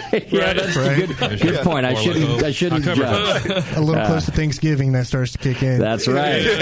In fact, can I order a keg of this from you boys for Thanksgiving? Go on. You were telling us more about the beer. Maris Otter base malts. The peated malt is from a Scottish malting house. I can't remember which one, but we order most of our malts through BSG, and they have a very wide selection. It does have Scottish a little peated malt. slight smoky. You're a sneaky fucker, Carrie. Way in the background, though. Good work, Carrie. You are so sneaky because I have not had a beer on this show without bitching about the peat malt because I hate it. And my first sip, I was like, "Oh, there's a little smoky something in there," but it then went away. So I was like, "You're." I'm going to be okay. I'm going to be okay. Smoked malt. Well, I just thought I was like, I'm not going to talk about it because I don't think there's smoked malt in this beer. It went away to nicer. Right. I learned at our first batch how potent a smoked malt can be. It does not take much. And peat's the worst one. Oh, it is. You It just is carry harsh. the bag by the mash tun, and that's enough. Right. So you're saying it's the brand that's, or is it that you put in 0.5% or something? Yeah, it's a very small amount. Okay, like a handful? I don't know if the brand matters, but we do stick with the Scottish malts, English malts for this beer. Okay. It's just enough. You got one by me. I like very it. hard It's water just enough to profile. add complexity. Like I didn't pick it out as specifically smoke. Like to me, it was just like, oh, there's a really interesting kind of roasted malt character to this thing. Yeah. But once you say peat smoke, it's like, okay, yeah, I can Our totally first see batch that. was 10%, and 10% peat. Yeah, that was Whoa. gross. Yeah. Gross. Luckily, it was Who a drank single that? barrel. That was You'd a be 30-gallon surprised, batch. Okay. Oh, we drank it. But, No, I instantly picked up the smoke. Oh, yeah. But it turned into what you described. I was like, no, I must be mistaken. That's just a nice roasty, caramelly top. Like it moved really fake. quickly. Mhm. Yeah. Right. Nicely done. well, thank you. It's taken a while to get this one down, and Craig's done a good job of that. Okay. So, yeah, that's a good beer. All right, well, you're 2 for 2 so far. well, Now we European styles. Now we get into Beardy's favorite this style. is one of those beers. Oh, Kolsch, great. All right. So we were talking before about the high temp yeast, and I've never tried it, so it may I might come around to it once I try it. Mm-hmm. I was the same way with hazies. Okay. When they first came out, I was like, no way, but now I love them. You do? Yeah, I am. Not just yours. You love other. Now you like the style. I'm trying others now. Yeah. But once we brewed this, and this was actually a long story. Jeremy from Reaver Beach came to me after the tornadoes, and come to find out he's the head brewer at Reaver Beach. Okay. And that's in Virginia Alabama. Beach. Yeah, it's in Virginia Beach. Yeah. Okay. But he's an Opelika native. He's from Opelika. Okay. So after the tornado, he came to me and he wanted to do a beer to benefit the tornado victims. Oh yeah. And this was what we came up with. Okay. Excellent. Well, tell us. It's great. Tell us about the beer. It looks awful, but it's just because it's hazy. You know what I mean? It's just, I was the same way. I never was big on haze. I was like, it's just like, and it's just by me saying that, it means it looks like it's supposed to look. It's the epitome of what a hazy beer should look like. I always thought it was like a lazy brewer. Yeah, right. It was like, okay, he just didn't finish his beer. I thought they'd come and go, fly by night. And here, I'm gonna stick up for. This isn't even sticking up for JP. You're channeling him, though. You're not wrong. For me, there's a little bit of an explanation of why I still have the knee-jerk reaction when I see a hazy beer that it's not going to be a good beer. Like, I have to catch myself. And the reason is there really was a time when if you got hazy beer like that, you were like, you're a home brewer. Yeah. And it was usually bad home brew. Exactly. Guys who couldn't wait long enough to lager it. Guys who, it just was... Like more than half of my career has been that. Yeah. And so now I have to train my brain to go, just because it looks like that doesn't mean it's bad beer anymore. Right. So that's why I say that. Like, I always look at it and I go, well, it looks awful, but it smells and tastes great. I can tell you, too, we don't own a filter at our brewery. And, well, the Scotch is clear. Yeah. Right. See, that's what I mean. And if I would go to a microbrewery, a craft brewery, and order a pale ale or something like that, and it was cloudy, I'd be like, shit, here we go. They haven't gotten past their homebrew days. Well, we definitely have an oversized chiller, and we can cold crash these things pretty hard. Okay. Well, anyhow, now it's allowed to look like this. I get it. Tell us about the beer. Jeremy came to us. We worked together with Craig to come up with a recipe. He came down and brewed it with Craig. Craig's our head brewer. So. Okay. We've done one beer before or one hazy. I think Craig did a milkshake IPA before this, but small little one-off. what we call brewer's batches or pilot systems. Okay. But this one turned out to a beer I can't get enough of when I'm in the tap room. It's a nice beer. Low alcohol on this one? Close to 6. Okay. So. That's a little higher than I thought, even. Right. Yeah. And what hops? Galaxy. Just? It's not a single hop haze. Come on, get out of here, Carrie. That's why it smells so good. I would actually have to check the log, but I think that'd be there's rad. 22 pounds dry hop in a 15-barrel batch. Of you think just one hop? Just Galaxy. That's pretty cool.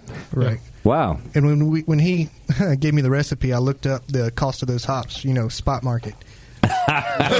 Why'd you do that? I told Jeremy we can't do this, and he's like, "Oh no, I'm bringing those with me." Yeah. So he gave these hops for this beer. Oh, really? And $1 from every pint of this in our tap room goes to the tornado victims. Wow. Yeah. All right, that's really nice. Okay, so you just did one big batch of it, and for the benefit. And the idea behind it. So we were about 6 months after the tornado happened when we could actually brew this beer, because you've got the test batches. You've got the labeling approvals. You've got all the stuff you have to do for a beer. And we realized we need to have a beer, just a recipe in our file drawer, ready to go anytime anything happens. That's a good call. So from now on, wildfires in Georgia, hurricane hits the coast, we will always have this beer. Yeah, I heard you guys were going to get hit with the hurricane this time around. While you're here.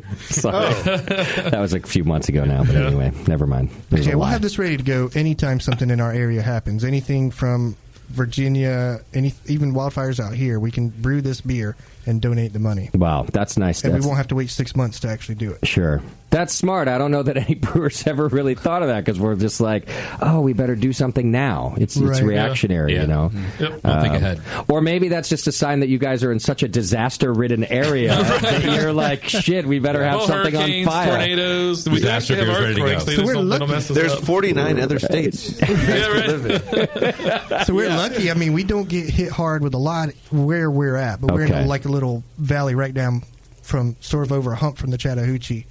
But Georgia, a couple of years ago, did get hit hard with some wildfires. North Alabama got hit hard. Okay. Tuscaloosa has been hit with tornadoes. There's a big outpouring from Auburn, even though there are rivals sports-wise. I see. But there's a big outpouring from Auburn to help with that. Wow.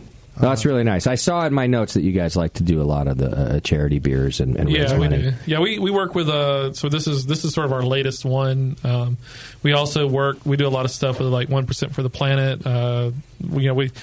In any business, you get sort of bombarded when you first start up with like all these people who want money from you. All these different charities. I would like a cake for my kid's party. Exactly. So we after that first year, we sort of took the time and we were like, okay, what is it that we're passionate about? What is it that makes more sense for us to actually donate to? And so narrow it down. Yeah. So for us, it was water. I mean, and if you think about it, obviously, water, beer, it's... Sure. I think it's pretty important. Yeah, exactly. Life, how do you for say example. Water? Exactly. And so, so we worked with 1% for the Planet to sort of help give us that direction into what, who we need to work with and all. And so our first big charitable beer that we did was our 53 Kolsch. It's 53 miles of coastline.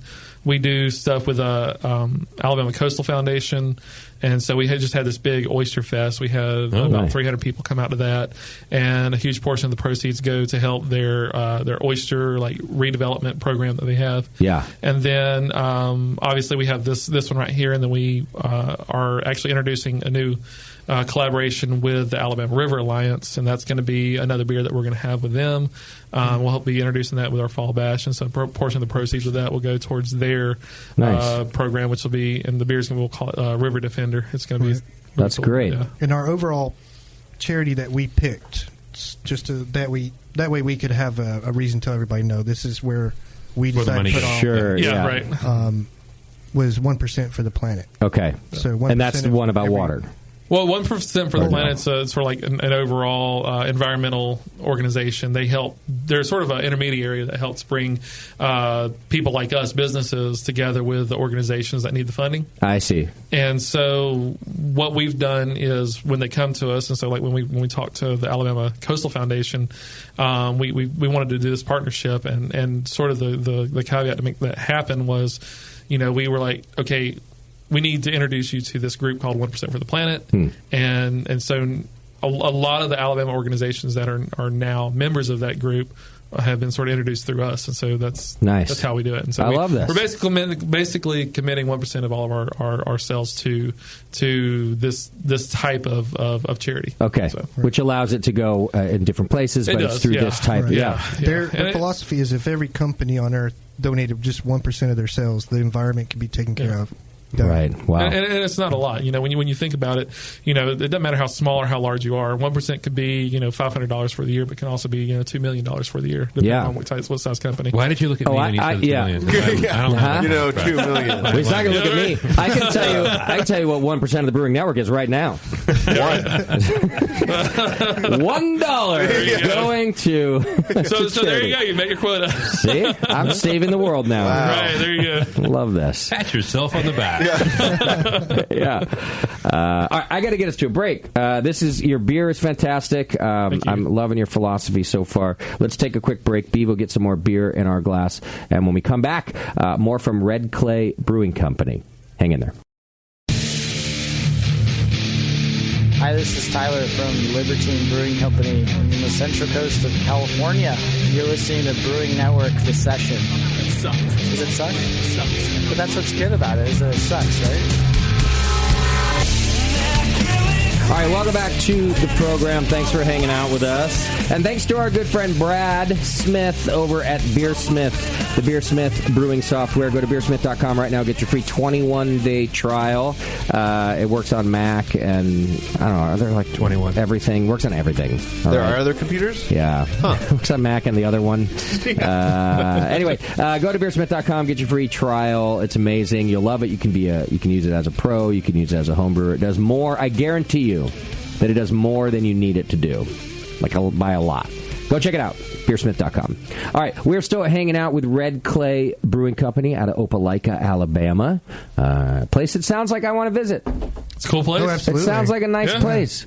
It's an awesome town. We're right in an old historic cotton district, like where basically the warehouses that we're in is where they stored a lot of the cotton before it got transported out throughout the country. Okay. Right on the railroad tracks. So a lot of history. A lot of railroad history. town. It's really cool spot. Yeah. Is it mountainous or is it like bayou? It's hilly. It's hilly. Yeah, it's those sort of foothills, I guess you can say, the Appalachians. Yeah. Okay. Yeah, so it's hilly, but it's a cool spot. Yeah, I mean, is it an outdoorsy population? Absolutely. One of the things I love about living there is I can be in Atlanta in an hour and a half. I can be in Birmingham in an hour and a half. Okay. Down on the coast in 3 hours. In the mountains in 3 hours. But That's I great. can drive 10 minutes in any direction and be in the middle of nowhere. Really? Yeah. We have a huge biking community. I like that too. Yeah, we have a huge mountain biking community there. Hiking. Sounds like a place I can go and be be left alone. Exactly. Right. I'm hearing you're not doing any biking, that's for sure. I'm hearing hop grenade. Hop grenade? No. Open another one. Why ruin a good place? It sounds like a place I would enjoy. Opportunity. Yeah. We actually have 2 breweries now. We just had one open up behind us, so Opelika itself has 2 really? breweries. Yep. Are you guys collaborative, or it's like they're right behind us? We're looking forward to it. Eric over there is awesome. I love the guy. They're a brand new brewery. There's a distillery right next door to us, and we've done some collaborations with them. We've done some aging of our beers in some of their barrels, and then they'll do turn around after that and do what's called a beer back. So they'll take the barrels after we've done stuff with them and then do another whiskey with them. Nice. So Does the TTB know about the distillery that's out behind the brewery? Absolutely. yeah, they do. Oh, okay. Officer Warren. Yeah, right. We're not the same company. A lot of people think we are, but it's just a beautiful coincidence that we have everyone next door. With the other brewery, I'm going to see if anyone could ever answer this question for me, honestly. All right. I get it. Everyone's happy. The more the merrier. But fine. Yeah. And I believe, and I'm actually not saying that's bullshit. But there's a little part of you that just hopes the beer is just not quite as good as yours, right? Like it could be just below. You put us in a tight spot, right? So I'm from Opelika. Okay. The one thing I don't want Opelika known for is bad beer. whether it's ours or theirs. I'm not saying that. So your beer. Let me rephrase the question. I'm hoping. So I've had your beer. I'm going to say that your beer is stellar to me so far. Well, thank you. Don't you want the other brewery to be just a hair less than stellar? Good, no, but not. just a hair. I want to see Opelika blow up. Oh, he's lying. Not everyone has your ego, Justin. He's not going to answer that. You're not getting the honest answer tonight. No, it is. I want to see Opelika blow up. I want to see 1,000 people there every night. Not 200, not a group of people going around. I want to see downtown packed every night. Sure. And now we've got several bars that have opened up, more restaurants. And when I left after high school, went off to boot camp. Like downtown's not a place you went. I see. You get shot there if you wanted to. Okay, wow. It Back was in the day. Wow. Right? It's changed. That's fine. Yeah, it's nice to see it coming back, and I'm even more happy to be playing a part in that, doing the best we can. Yeah. So and I like that about my Concord here. I'm not from here, but I've been here for a long time, and this downtown wasn't always that great. And even when we opened here, there were vacancies all on the square right here, this great downtown square, and now they're all full up. And so I get that. Beautiful. I understand that sentiment. Now I'm done with you, though. Out of the truth. John, just a hair less quality than yours? For me, these guys are they're listening. I believe in a rising tide raises all ships. Sure. Yeah. so I mean, and to be fully honest with you, I mean, it's really cool because for the longest, we've been the only brewery there. And we had the distillery, but, between the two of us, we were really the only attraction that was in the area. Yeah. And so ever since then, I think we've sort of spearheaded a lot of the growth that's in Opelika. And now that we've got more breweries that are opening up there, we've got a coffee roastery that just opened up just down a couple doors down from us. We've got a cool speakeasy that opened up, and so it's becoming that little spot that that everybody's going to. And I have noticed, like, if you look at our numbers, I mean, our sales have gone up since we've had all this. We may not have that thing, no matter what Excel, I feel. Yeah. We may not have this massive influx of people around 8 o'clock, come into our brewery like we used to, but the second we open the doors, we're full, and we stay full all the way until we close at 2 a.m. Okay, wow. Oh, that's fantastic. It's gone from rush to just a steady flow, and our overall revenue has increased. You stay open till 2 a.m.? I feel like that's really rare for a brewery. Welcome to Alabama. It is, actually. Do you guys have I went food to also? Florida. I went to Michigan. I've traveled breweries in Michigan. Why do breweries not stay open past 10? Because nothing good happens after midnight. Right. That's what it is. Yeah. So we're allowed to stay open till 2 here also. And when we first opened, I said, I left it up to my team, but I said to my GM, I said, look, I'm from around here. I kind of don't like that next door's closed at 10. The only place else to go is the dive bar, which I like also. But I was like, why don't we try 1 o'clock? And he's like, all right. Justin, we're gonna do this. First, I'm gonna tell you that nothing good happens after midnight, and second, I'm going to let you do this for 1 month. There you go. You'll see. And it's a shit show. Nothing good happens after midnight. And part of it is that, by then, and maybe we stayed open until 2, whatever it was. By then, the last hour, everyone's nursing their beer anyway. Mm-hmm. So sales go way down, and incidents go way up, is what we were finding. That, drunks that you have to cut off, just more for my staff to deal with. Right. So from a headache perspective, we settled on, most weeknights, it's 11 p.m. and we'll do midnight on weekends. We're midnight during the week too on Friday and Saturday. But 2 a.m. on the weekends. In I like 5 it years. for you. I like it for you. It works out for us. We haven't had any issues. Called the cops. Okay. Wow. Never called the cops. I'll probably have to call the cops tonight. Probably because Carrie. Okay. Well, I'm going to answer my own question. I'm going to agree with you guys that when I opened here. Yeah. This is the right answer. Yeah, I'll give you the right answer. I opened here right next to a brew pub. I share a wall. This studio wall, and the other side of it is EJ Fair Brewing Company. Specifically, their bathrooms. And oddly enough, I actually remember that conversation y'all had years ago. Oh God, yeah, the bathrooms. I don't hear them anymore. Beardy just fucking reminded me. I went and asked him first. I'd known him for years since the Brewing Network had been around. So I said, hey, man, I got offered the building right next to you, and I think it'll elevate downtown. And him and I agreed. We thought, the more the merrier. So I agree with that sentiment, and I think it's true. I think a downtown area, I think any area can do better. The more the merrier. But if another bar opens, I will support them. We went to the grand opening of another craft beer bar down the road. They used us as inspiration, too. They're very kind. Yeah. All of that's fine and good. If another bar opens that's better than mine, I'm fucking pissed. I gotta make some changes. I gotta be the best bar in town. And you gotta be. And if everybody sort of had that same sentiment, I mean, it's gonna be an awesome area. You're right. That it keeps going. Right? Sure. So when we arrived yesterday to drop off the beer, I was just super impressed that this isn't like a Copper Palace.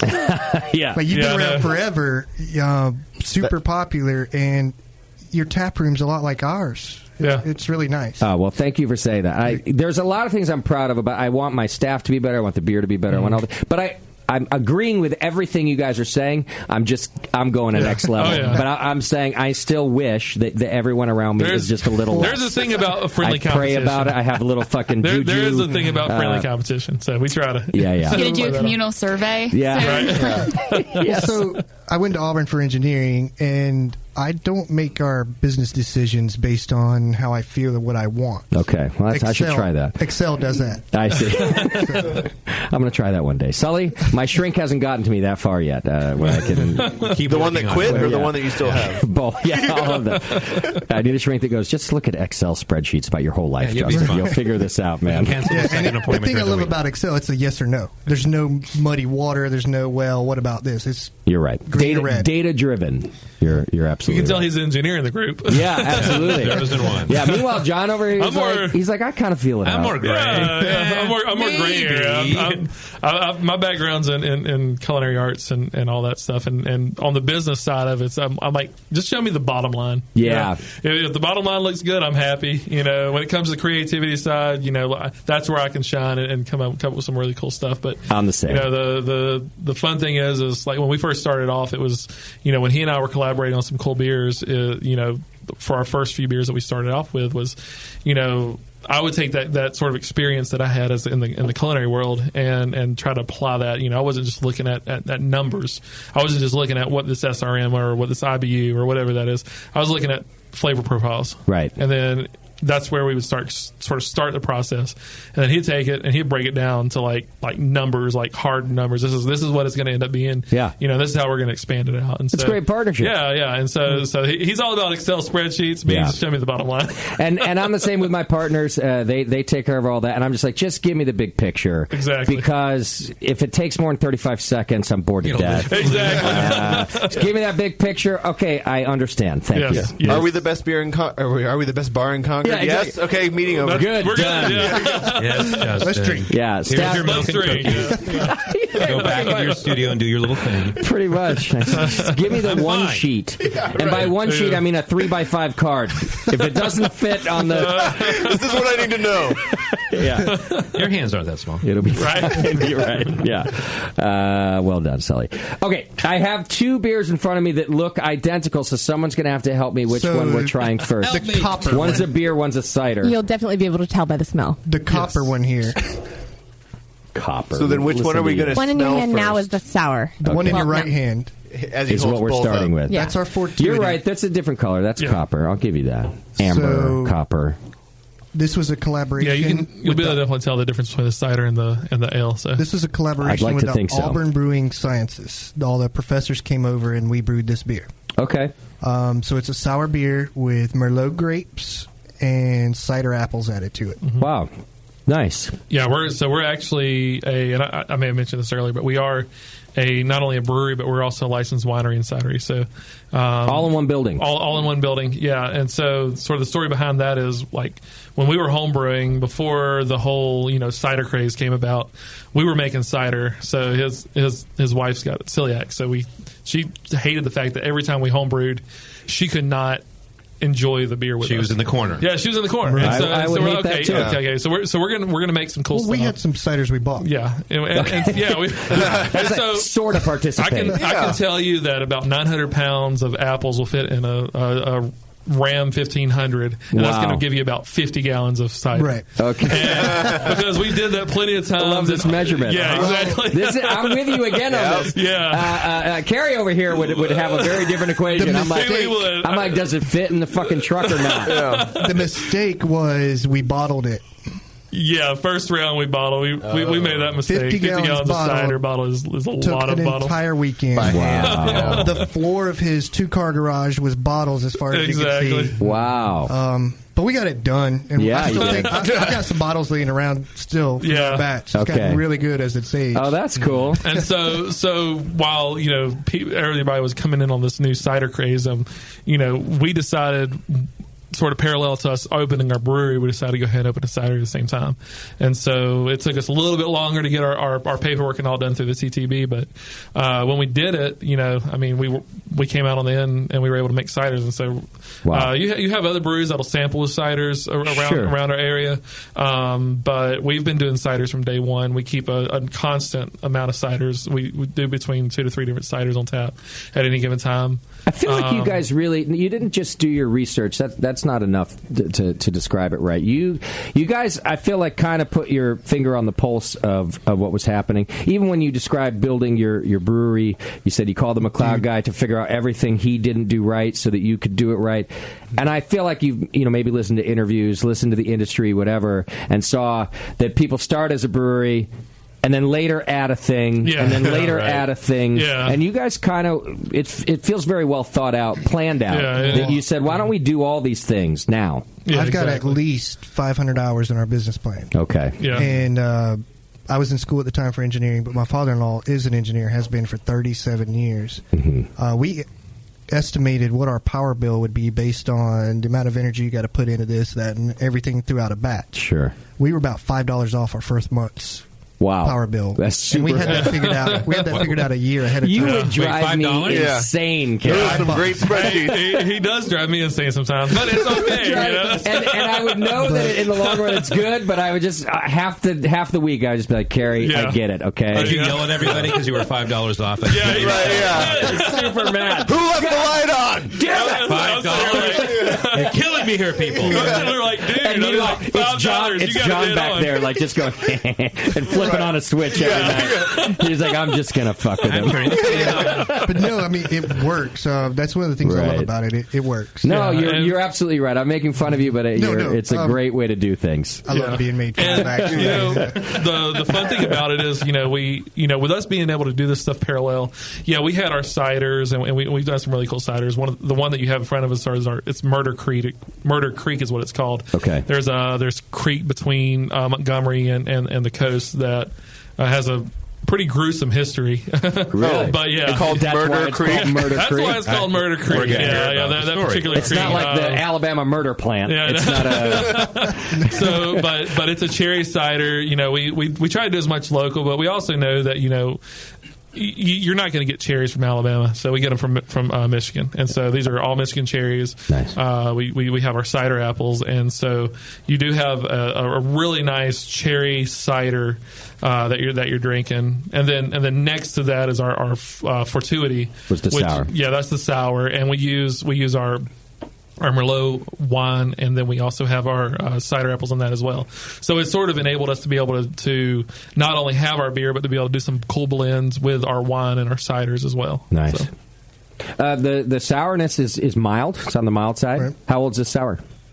How old? Yeah. How long? Maybe 45 days. Okay. Now what bugs did you put in it? A culture for yogurt, actually. So there's a lot of bugs, a lot of different bugs. Interesting. Yeah. But the carbonation is a little low. This was growler filled, and I don't know if that's okay. TSA opened it up or not. But fuckers. They sampled it. I actually don't mind the low carbonation on this. We try to we don't carbonate the crap out of all our beers. Our English brown is low, our heavy's low, but our sour and our saisons we do try to get up there. Okay. Yeah. It's a nice beer. I'm just saying you went on the subtle side of sour. A super awesome part about that is that it is not high on like the acidic vinegar scale. Very drinkable. It's very drinkable. Yeah, sours sour. are still getting big where we're at. You still have some breweries like in more of the Atlanta area that are pushing the sour pretty heavily. Yeah. But where we're at right now, the sours are still sort of fairly new, and so we're trying to introduce some sours to our clientele that's very approachable, and so you're not going to have sort of the vinegary, funky sours. We're looking more at sort of the tart sours, and so these right here are extremely approachable for somebody who's never had them before. It's also not too sweet. So, like, I used to, in the early years of the show, say that trying to cater to the crowd you're talking about who might not be into sours yet. Yeah. I'd be like, oh, yeah, just get, like, the Lindemann's framboise, Yeah, right. It was like a little tart. Exactly. Problem with that, though, is that it's also super sweet. And this is not that. So this is on the mild tart side, like a Lindemann's would be, but not like a sugar bomb. We're about as dry as we can be and still be barely inside that lambic category. I got you. Yeah. Yeah, that's a nice, easy drinking beer. How many breweries in Alabama are doing sours? Do you guys know? I don't know, but a good bit of them are. We just didn't want to we didn't want our clientele, like the first sour they ever taste, to be like horse blanket and wet. Turn them off. Exactly. Funky. You got to ease them in. Right. Yeah, and you don't. See I love sours, but some of those I can't do some of them. Yeah, I understand. Yeah, you don't see a lot of the breweries in Alabama that have like the big souring rooms and everything like you do in some of the, like North Carolina and things like that. So so where we're at, it's still sort of toned down, but everybody's still trying their hands at it, and it's more or less the breweries are ready to do it. It's just getting the clientele.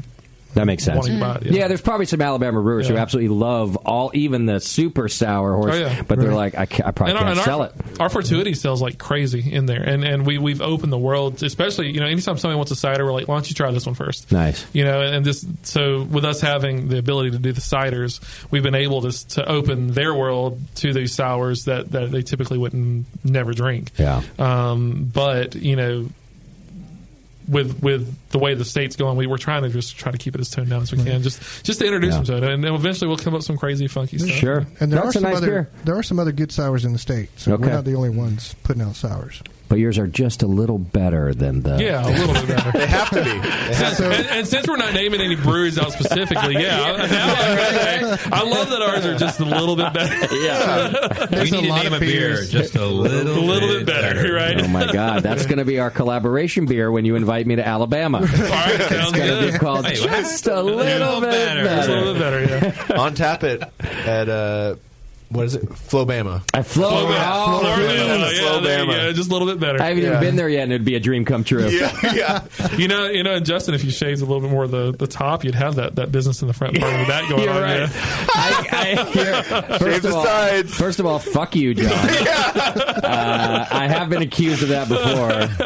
Like, all right. You can get away with that. Shut up, Sully. I think it would look good on you. Go full mullet. Yeah, you might be the one. Yeah. Bevo's telling me no, I can't. I'll fly back out here and take a picture with you if you do that. That's a hard no. No, I can't do it. Can't you grow a little rat tail in the back? I have had that in my past. Oh, gosh. Yes. I had a duck tail back in the 80s. So did I, man. Duck tail. Wow. I used to braid that little motherfucker, too. Right. It was ridiculous looking. I think when I finally cut it off, I saved it for years. Oh. Yeah. I know. 80s kids. I had a lot of patches on my jean jacket and my little Parachute duck pants? tail. Yeah. Parachute pants. Gave it to your girlfriend here. Oh, man, I couldn't wait for those. Oh, my God. I remember not being able to wait for those parachute pants to make it through the laundry so I could wear them again. You washed them? He just stood by the washer without pants on. Done yet? Mom, I'm not going to school yet. The parachute pants are ready. Yeah, exactly. We'll be back next year.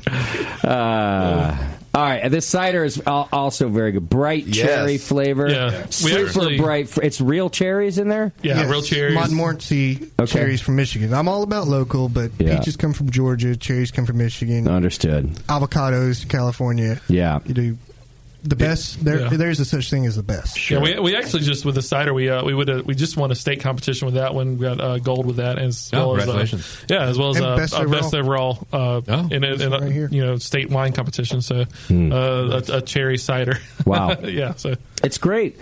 It's such a bright fruit flavor. The complexity of the cherry is crazy. You can totally tell it's not an extract or anything like that. It's full on Yeah. real How much? What's the ratio of cherry to apple that you guys are using? Well, there's no apple. Oh no, this is a cider. Some apple too. Yeah. I can't tell you that, Warren. Sorry. Sorry. Yeah. Top secret. For every 50 gallons of apples, there is 10 gallons of cherries. So about 1 to 5. Okay. 1 to 6. It's really nice. Yeah. You back sweeten too after? So what we do is we brew the cider like our normal cider. Then we put it back in the brew kettle, add the cherries, and pasteurize it. Oh. So we leave the sugars from the cherries in there. Yeah. Is that so it doesn't go sour eventually? Or? No, that's so it doesn't get like 4 more points of alcohol. Oh, yeah. And recarbonate. Keg bombs, too. Got it. That makes sense. We tried this when we added the cherries, and then we let it ferment out and tried it again. We decided to go back and leave the sweet there. We don't do a lot of sweet. I'm not a sweet fan. Yeah. But we've noticed we've got one sweet beer, and now this cherry cider is sweet, and I can't keep it on tap. Yeah, our regular cider that we do, it's called Lakeside Hard Cider, and it's a English style cider. 0.999. Yeah, super dry. You know, we figure everybody else got the sweet market when it comes to that. And so we do a really good dry cider that people love. But, you know, when we did the cherries, we wanted to make sure the cherries were very prevalent in it. And in order to do that, we wanted to make sure it was going to have some residual sugars behind it. Well, I wasn't asking about back sweeten because I think it's too sweet, just so you know. I also do not have a sweet tooth. But both of your beers that I would say have a bit of sweetness to them tonight, one beer, one cider, your Scotch Ale and this are just right on the level for me. It's just, it's fine. It's perfect. Yeah, appreciate it. With the Scotch Ale, we learned we needed to leave a little. Cover up the 10%.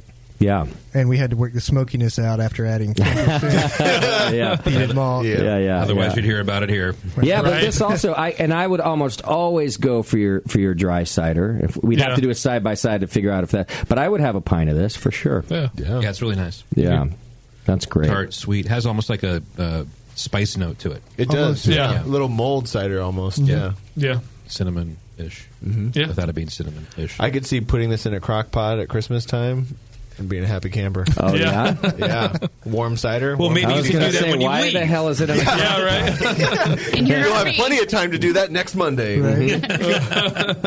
when you're fired. Yeah. But yeah, nothing can't else. fire Apples, me. cherries, and yeast. That's it. That's really good. Yeah, that's good. All right, boys. You guys are awesome. I'm not kicking you out, but I got to take a break. Sounds good. When we come back, we got a couple things to wrap up. And I think was there something else to try too, Beav? We brought a lot of beer, so if y'all want to try more, it's all up to you.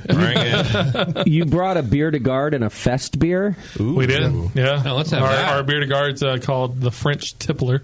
Okay. And then... can you say that again? I don't know if are y'all still doing your Adam and Eve stuff?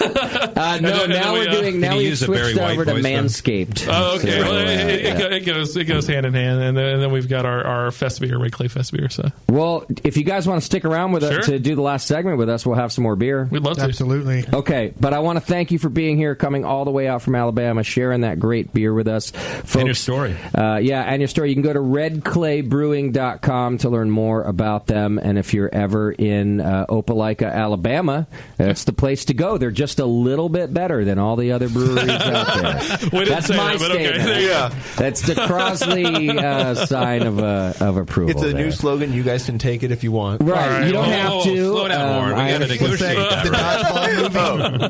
Yeah. The dodgeball movie. Right. They're like, we're better than you and we know it. Yes. No. Don't worry. It'll just be the name of our collaboration beer. You don't have to use it as an official slogan. Hang in there. You're listening to The Session. We'll be back in just a few minutes. Segmented, demented, fermented. It's The Session. All right, welcome back to the show, and thanks so much for hanging out with us. Hey, Beardy. Yes, Justin. Have you tried the 21st Amendment's newest release? Which is that? Tasty IPA. I have had that. You've had it before, right? They did it as a one-off before, right? With as a collaboration beer. It had a great with portrait. our own Tasty McDole. Yes. Tasty came out to Oktoberfest this weekend, by the way. It was really nice to see him. Yeah, he came out both days. He popped in for a beer both times. It was really nice. Did he ask for a hazy IPA? He did. Yeah, he's like, why isn't Tasty on tap? Right, exactly. It's a 6.8% beer, 58 IBUs, with a nice little straw color. Tasty IPA drinks easy, but it's not necessarily easy drinking. The hop forward creation spawned originally by test batches from Tasty. Tasty went through, I think he was test batching Tasty for 2 years, guy, until he nailed it, and then it became, Janet's Brown and Tasty was like McDole's, those were his flagships. Okay. I'm going to give you a guess right now. Oh, boy. One guess of how many hops do you think are in Tasty IPA? No, how many different varieties? Yeah. There are 3,487 How many hop pellets? How many different varieties? I would say 7. He's counting right now. Oh. No. Yeah, based on your head bobs. So check it out. Here's what it features. And more than just like your standard hot pellets too. Calypso. Okay. Simcoe. Azaka. Yes. Amarillo. Okay. Citra. Whoa. Simcoe Lupulin pellets. Okay, slightly different. Centennial. Yes. Cascade. Equinox. All right. Cascade Lupulin powder. What? Mosaic. All right, come on. And then they repeat Azaka just for fun. So 11 different hop things. Not just hop things. Wow. Super hop salad. It was done as a one-time only beer, but now it's become part of the 2NA's main lineup. You can find it right now as the fall seasonal release. It's their fall seasonal release. And do you remember the original Tasty image had like Tasty naked? Like what's the movie, Sully? American Beauty. Oh, goodness. But like instead of rose petals, it was hops. Yes. Well, they switched it from Tasty. Tasty's son, by the way, did the original sticker and really? And likeness. Yeah, he was the artist that did that. That must have been a scarring situation for him. Right. It's now morphed into Benjamin Franklin because the 2NA loves their historical figures, and Ben Franklin and Mike McDole both are Renaissance men in their own right. Absolutely. So it's a perfect match. Look for Tasty IPA in 6-packs, 19.2 ounce cans? Yeah, those big tall, the stove. That's the thing? They're 19.2 ounces? Yeah. I like the way they say, beer comes in a can now? What? I don't understand it. Maybe I've never looked at it. I thought a tall boy was like 16. There's 16s, there's 19s. taller boy. And there's 22s. And there's 24s. And you're doing 23s. You guys have the 19s? No, I just walked in the studio. What were you talking about? Sully, have you had the Tasty IPA? Are you talking about that right now? Yeah. Oh, it's amazing. Yeah. Did you hear we did it with Mike McDole? He's a what? brewcaster here. Guess how many hops are in it? I think there are probably 11, maybe. Oh, good guess. Okay. When's your next show with us? So I want to get on tap here. I don't have to wait till then, but I want it on tap while you're here too. I will get it right now if you want. Can you get it on tap right now? Yeah, just have it flown in with your 2NA drones. You guys are going to be the new Amazon. Sully, that's Sully's next. In the Bay Area, yeah. Next, well, Drone you won't be service. here for our next show, Sully, because you're dead to me. Sully. But the next Beardy. But the next time we do this live read, it'll be like your 2NA cans, have them delivered to your front porch via drone. Exactly. 19.2, unusual size. Yeah. Drop right in your... I mean, I have a feeling that Kerry, the engineer, might beat you to that, but we'll see what happens. I'm just going to be a little bit better. Yeah. Well, not in Alabama anyway. We're still a 3-tier state there. So. Got it. You're not a drone-free state. It'll You're have just to be a my 3-tier distributor state. that delivers it by drone. Y'all can't self-distribute at all? Nope. Not at all. Nowhere. I like the way Justin drops even in the across the y'alls street. now and then. Like, Did you notice that too? Yeah, he's like, what are y'all doing down there? I will say this. Alabama. I know you're going to think it's for the show, but I've caught myself doing it a ton lately elsewhere. Well, you're so gender neutral. I heard you doing it in Oktoberfest, and I was like, what is wrong with you? So progressive. You know, I found it to be a really great, like, all-encompassing word. Convenient. I don't know why us on the West Coast are so far behind on y'all. I'm not at all. it's interesting that you're bringing it up right now while you have gentlemen from the South. True. It Southern does sound gentlemen. like I'm catering to the South, but I'm not. I think you're noticing it because we have gentlemen here from the South. He's been doing it for months. It's been months now, and I don't even know where I picked it up, but I suddenly one day was like, that word is really good. You started doing it during Hop and Brew School podcasts, and I was like, oh, cool, both of you say y'all now. Attention. There we go. See? You're welcome. It happens occasionally. I wish it was Yuns. It's a good instead Yuns. of y'all. Yuns. He's not from Pittsburgh, Pennsylvania. Well, let's get a Pittsburgh brewery in here and see what happens. I am, however. But see, that's the other thing about y'all is that everybody, wherever you're from, can relate to it. Like it's not you guess what that means. Like Yuns, you go, what the fuck is a Yuns? But if you say y'all, people the world over know what you're talking about. Even if they notice it, like if you're in a place that sticks out as different, they still get it. Yeah, They still know that's what what I'm saying. That's exactly what I'm saying. Like no one ever goes like, "What does that mean?" It's not like what is they just pop? say, "Why is he using that word?" I Yeah, get like I it, but did. you know. Anyway, find Tasty IPA wherever stuff is sold. Stuff and beer. Is it hazy? No, it's not. How dare you? Why didn't you make it hazy? Not that I want that, but don't you want to sell more Tasty?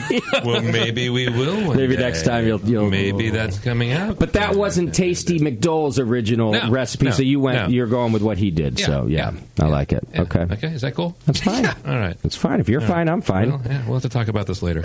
I don't know about this read. Oh my god! This happens every time when I have to do it while he's in the room. Yeah, it's like literally you drop you- y'alls. I wrote something up for you just to read. I didn't know you were going to slip into the, hey, Warren, what's going on over there? You know why? Because I read what you sent me, and I was like, oh, Jesus Christ, what am I reading? A romance novel? It's like the longest thing ever. It wasn't that long. It was so long. It's no longer than the Drake's read. It was sometime. pretty long. Does it fit on a All right, 3x5 whatever. card? You could. Yeah, well, He no, paid it for doesn't. no y'alls.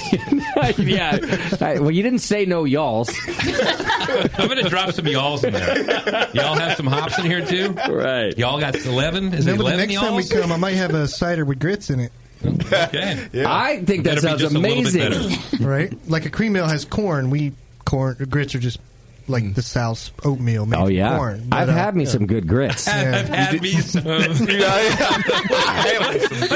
Now you're just being that guy. There's no explanation There for that we one. go. That is not making How it. about them boiled peanuts? How about that? How There about that, is. y'all? I'm gonna plug a place that I have no affiliation with, but it's where I've had the best grits I've ever had. It's actually a place in Denver, but it's like Creole and just Louisiana food. Sassafras beef, you know what I'm talking about. And it's Place is my jam. It's a breakfast place.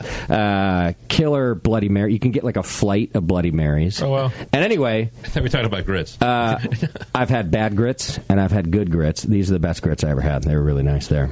So probably won't compare to Alabama grits, I'm sure. Y'all might like them. It never I don't will. know. Grits are grits to me. Yeah. All right. Well, let's schedule that collaboration beer. I got to come try some grits.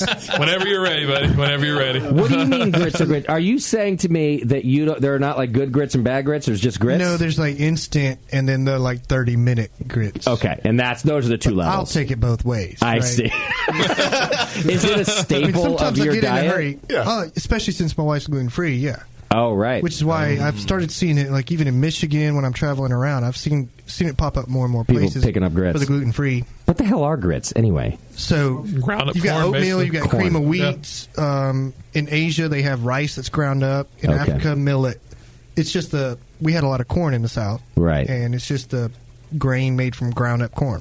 And then you just Like put like a polenta. giant stick of butter on it, right? Like it's got to have Yeah. it's got to have a lot of Yeah. butter. Oh, yeah. Butter, basically. salt, and pepper. And salt and pepper. Yeah. Oh, I these don't days mind have cheese. salt. I don't mind cheese on mine either. Yeah, the ones that don't Ooh, care, shrimp. it's just grits and water. If you really want it, you're going to throw some heavy cream in there. Cream. You can throw some butter, salt, pepper, a little bit of garlic, some cheese. Yeah. Oh, yeah, it's going to be really good. What else is like a staple Alabama food that I would eat Boiled there? peanuts. Okay. I wasn't just making that shit up. Thing there? What's Oh, no. a what peanut? Boiled peanuts. Boiled. Did I say bald peanuts back? Yeah, you said bald. And I was like, No, boiled that's peanuts. Alabama for boiled. Bald. Yes. Bald Bald peanuts. peanuts. Okay. You also have Yeah, like you a said white sauce for your wings. We do. White It's a barbecue white sauce. barbecue Yes, sauce. Yeah. that's the first What? time I've ever seen it and had it was Yeah. when I was in Birmingham. Is it just Yeah. ranch? Yeah, No, call that ranch. No, it's not ranch. It's a cream. It's sort of like a cream sauce, got a little horseradish, black pepper, garlic in it. It's really good. Is that on all wings or is that No. Just specific places. crazy. Mainly like North Alabama. You'll see a lot of it. Yeah. Okay. Can I still get That was ranch really though, good. with my wings? You can get ranch anywhere in Alabama. You got to remember Okay. the South was a bit of a melting pot on its own. So we had a lot of French, a lot of Creole, a lot of Cajun. There's some Spanish. Like there's a lot of that mixed into our food, our culture. Honestly, that's why I'm asking about food. I agree with you. You have more eccentric food. Well, tell us about the caviar of the South, also known as pimento cheese. Pimento the caviar of the cheese. South. Whoa. So pimento cheese was one of those things I hated as a kid. Okay. As I grew up, I became like my parents. Yeah, and as we absolutely love do. it. If you ever get anywhere in the South and you find a burger that's just coated in pimento cheese, give it a shot. It's mayonnaise, right? It's mayonnaise and cheese Mayonnaise, and pimentos. cheese, and pimentos. Yeah, a little bit of garlic. It's so good. You don't make that face. It's not so good so far. You lost me at mayonnaise. So when I grew up, the pimento was this little tub of stuff that you get at the local Piggly Wiggly. Yeah, that's a grocery store over there. It's not a real. It is. I've always wanted to go to one. My wife from Michigan. Oh my gosh! Michigan said the just same looking thing. at it, I'm just like, there's Didn't know it no was way real. I'm going to eat this stuff. And as I've gotten older, and some of these restaurants have taken like some of these old South staples and like tournaments, like some really good gourmet stuff. Right. Yeah, I mean, now you're seeing like these massive, like really good hand done burgers with smoked bacon on it, and this really good pimento, homemade house made pimento cheese. Wow. Using some local dairies to do the cheese, the cheddar, and all that stuff, and it's really good. Okay, Yeah. you're selling me on it, Bevo. I got lost at mayonnaise. You got Bevo at mayonnaise. That's where I signed up. But I know I like pimento cheese. I think you've had it. I think I've had it. I think I've had the best fried chicken in the world in Alabama at a gas station. Probably. Oh my God. If you're driving from Atlanta to I don't know where, somewhere in Tennessee, and I just remember like, my God, this is amazing. So that's one of the things with beer we actually have to work against when it comes to the South. Like you come out here and you're in Napa Valley, and there's this description with 200 flavors that you're going to pick up from this wine, like hints of this, hints from that. If you say the word coconut in Alabama, they better taste some freaking coconut. Yeah, I see. Every flavor there is big and bold and in your face. There's no hints of anything. No subtlety. No subtlety at all. I see. So any of these foods that we're talking about, it's going to be direct. Yeah, it's going to be direct in your face. Really. Okay. I was shown that the oysters are a thing, and you guys had participated in Oyster Fest. Right. So I used to do an oyster stout. Yeah. Yeah, I'm one of those people that think the worst thing you can do in the known universe is cook an oyster. Oh, gross. Really? Yeah, That's how you don't get foodborne illness, though. If it's fresh oyster, you don't have to worry about it, right? I gotta take over Warren's position. Kim Schuke, born and raised in Berkeley or some fucking thing. I don't know. That's how you get foodborne illness. Raw oysters. The Surgeon General says. Raw oysters and whiskey. Where's my hand You won't have to worry sanitizer? about getting sick. Okay, that's a good call. Yeah, Joanna, you like whiskey, Shiv. You can get behind that, right? Yeah, I can. Just drown out in whiskey. Alcohol kills everything. It's fine. I wouldn't. I just can't do it because of the. It's just that can't. It's like you're slopping down a loogie. I can't wrap my head around it, man. I don't like I've drinking done the it. ocean. It's good But- though. I mean, Oysters are amazing. You So love what do you get, like Gulf oysters or? Yeah. Okay. So we do an event every year with a restaurant called the Depot, and it's one of those charity events we do for the Coastal Foundation, and it's we actually get the oysters shipped up typically that morning for the event. We'll have Harvested that morning? We'll have a few hundred of them come in, and actually a few thousand come in for that event, but. Yeah, it's just a really cool event where we have this massive thing of raw oysters, and then they also do a bunch of cooked varieties. So they'll do, like we did an oyster fried rice this last time. We did like Barbecue oyster oysters. pizza. Oyster Rockefeller pizza. Wow. Yeah, so we do some really cool stuff with them. And And Chef Scott over at the Depot, he does a great job of cooking all these things, and the team there to make sure everything's there for 300 people. Right. Yeah. And that there's no foodborne illness. Correct. Right. And if there is, there's plenty of alcohol. That's what the beer's for. CDC will know. Yeah, right. All right, which one's the most amazing beer to guard in the world? This one The right here. French Tippler. There we go, the French Tippler over here. You guys tried it yet? Carrie's loving it over there. He just smells. He's like, yeah. Did it travel well? Can That's you tell the wrong already? one, Did it Warren. travel okay? Yeah, It that is traveled the wrong well. I thought he was drinking a dark one. I was like, that doesn't look great. In Beardy's defense, he can't see. Yeah. So, I was just trying to help him. right. Good call. All right, I haven't tried it. It smells fantastic. Yeah. What is a beer to guard? Remind me. It's table beer, right? It's sort of similar to a saison, but a little more pinky up. Right? Yeah. A little more like the A little fancier. polenta. Yeah. The polenta of grits. The polenta of saison. So. Can you get it at Piggly Wiggly? Not this one. No. Okay, that's a goddamn good beer to guard. That's real good. So yeah, I'm trying to remember. I don't to- have. No one ever has this style, right? So I'm just trying You to don't see it remember. a lot. It's got like just a little bit of candy sugar flavor to it. So you get that little candy sugar sweetness and like a tiny bit of farmhouse to it. Yeah. Yeah, that's nice. I do have to give a shout out here. Our assistant brewer, Patrick, from the name of the beer, the recipe, brewing the beer, What's the name of the beer? French Tippler. Okay. Yeah. Sorry. Even the poster. This is the first all Patrick beer that we've had. Okay. Yeah, well, when we do it, when we get a new assistant or we get a new intern or whatever, one of the cool things that we try to do, You haze especially them. with the one of the cool things we try to do with especially like with our interns and all is from the Brewing Science program is look, you get an opportunity. You know, we're not this massive brewery, so you don't have to.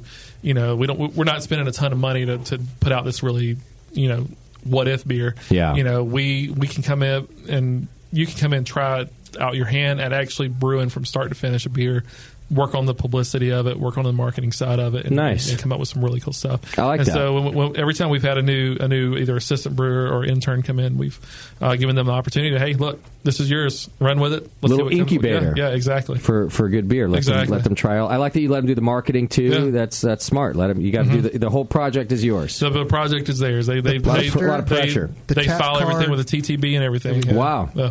Okay. It's a lot Why of don't- training. That's great. Why don't you see this style more often? I don't know. Like saisons, I love saisons, and I don't see them as much as I used to. Yeah. When we first opened, a saison was one of our first 4 beers that we distributed. I don't know why, but it's like a lot of bad saisons came out at about the same time, and now people see the word saison, it's like they move on. Right. And think about that now multiply that by 20 when the description is beer to guard. Yeah, right. It's just unknown. I think that if it had a cooler name, So it's unapproachable, you're saying? yeah. What's like ESB? I think ESBs are incredible. Yeah, but that's Same. But they're hard to find. Yeah. Yeah. And So Red that's Hook. why we call it French Tippler. That's why they're called ambers. Right. Because people may not understand beer to guard, but French Tippler is right there. You know? Yeah. I used to predict that Helles would be and this was years ago, 10 years ago. I was like, you mark my words. Helles is going to be the next is going to be the next big style, and not just because I liked the style, but I was like, the name is cool. It's fucking approachable. Hell yes, it's not beer to guard. It's just Helles, and I was like, you watch. One day a brewery's going to make a great one. It's never happened. You just have to keep saying that. I just, Helles. And then when it happens, you're like, see? That could be the collaboration. They Told y'all. just came up on the hill. Bald Helles. The entire time I was working at Heretic, Jamel would ask me what style of beer I wanted to brew. Dream Helles. style. Yeah. I was like, Helles. Yeah. And he was like, okay, cool. I'll ask you again in 2 months when it's not a lager. Well, but the whole time it was a lager, and I wanted to call it Helles for Heretics. Ah, yeah. And he brewed it about 6 months after I left. And then what did he call it? Helles for Heretics. No, the first batch. Okay, the first batch. Then it became lager. Now it's called Heretic Lager. Yeah, but it's a Helles, and I'm like, why don't you use the name? It's Helles is a cool name. Yeah, or not? I don't know. Maybe I'm the only one who thinks so. It's like beer to guard. What the hell is that? Right? Yeah, I think it's cooler than that. It's got hell in it. I think Americans are dumb, and we're like, oh hell, yes. But they know what lager is better. Yeah, right. Yeah. Our saison is now just Hayshed. Okay. Yes. Yeah, this is now just French Tippler. You don't put the beer to guard in there. Not on the tap card. And does it sell well? In the tap room, it's been moving pretty good. Yeah, I'd drink this all night. That's good. Mm-hmm. That's a good beer. Okay, and the other one I'm going to get through. This is your fest beer, Oktoberfest, basically. We've done Oktoberfest in the past, but I this like is, that you call it a fest beer because that is the specific style in Germany during Oktoberfest. Yeah. It's not Märzen like people think. It's fest beer. Right. And this is one we've done in the past, but Craig took this and he wanted to do something a little different, and he really brought out something really good from this. So this is our brewer, Craig's, I think our first all Craig beer. Okay. And he did add a little chocolate to it, which Yeah, separated get a little bit of that, yeah. separated it from the pack. 'Cause Sure. there are a lot of Yeah, the Germans beers might out not there. like them for it, but I do. I think it That's nice. It really rounded out the mouthfeel here. Mm-hmm. That's a good beer. I would not drink a liter Stein of this, though. Can you get an Unless you Oktoberfest? drank a liter Stein of it. Yeah. Unless you have one here. Yeah. Can you get an Oktoberfest this dark? No. Nowadays? No, not Märzen. No, Color? and in Yeah. fact, I'm going to say this is actually closer to a Märzen.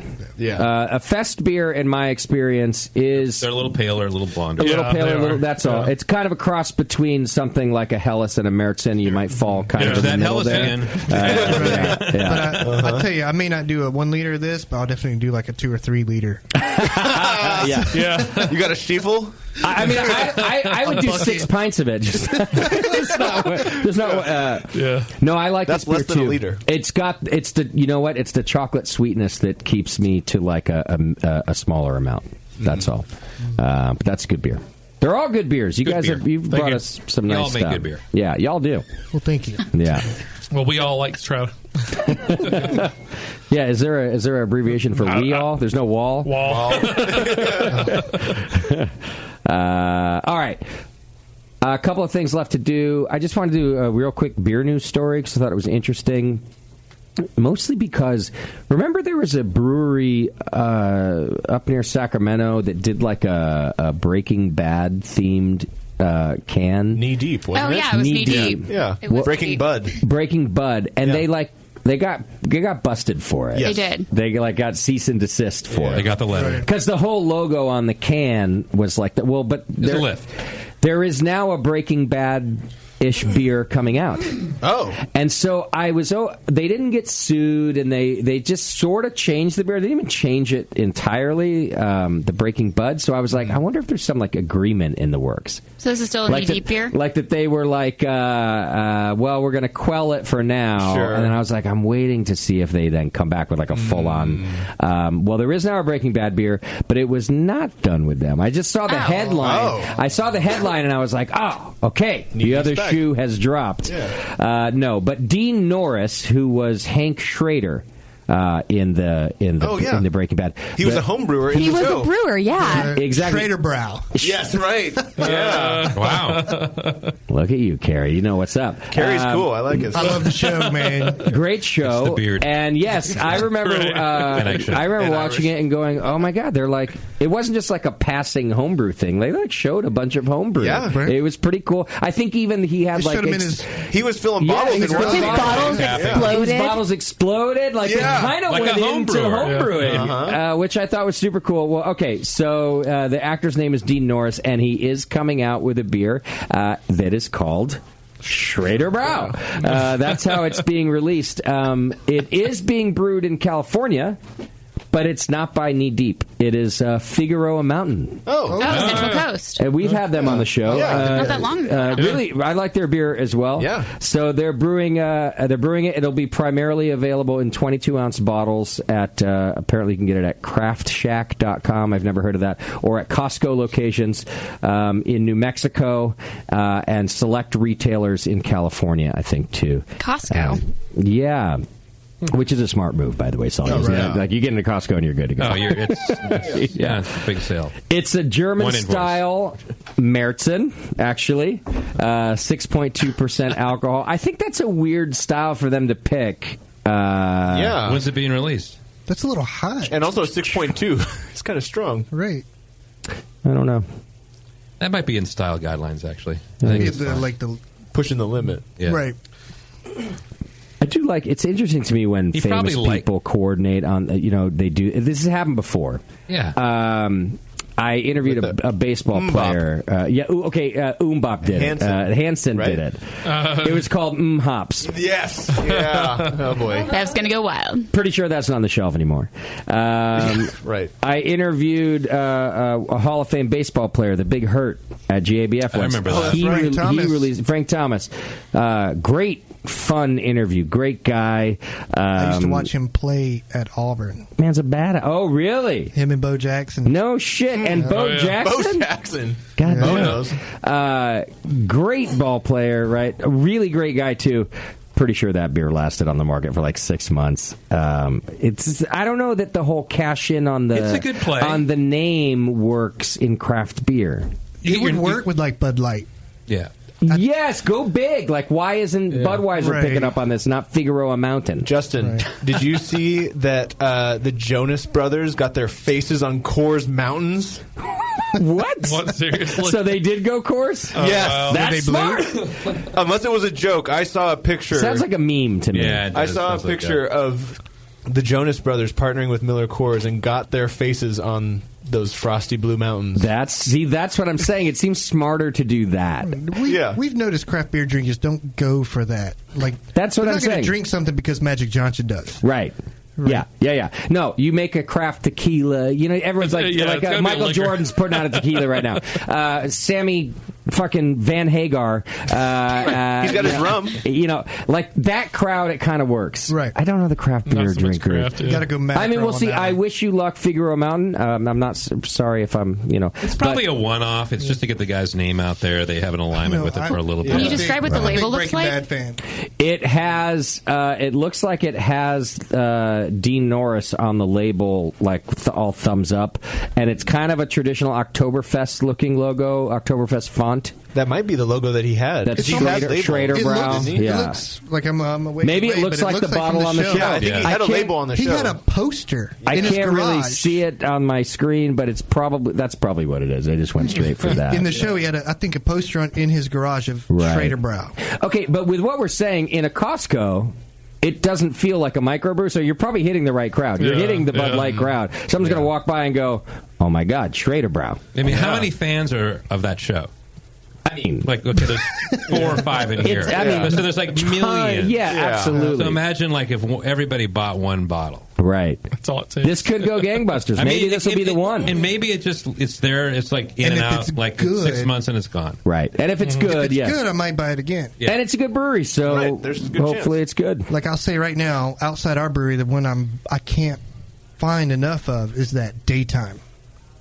Lagunitas Daytime? Yeah. It is just... Is that Lagunitas? Daytime all is day is, Lagunitas. yeah. All day is Founders. Daytime is Lagunitas. Yeah. Really? I like that beer, too.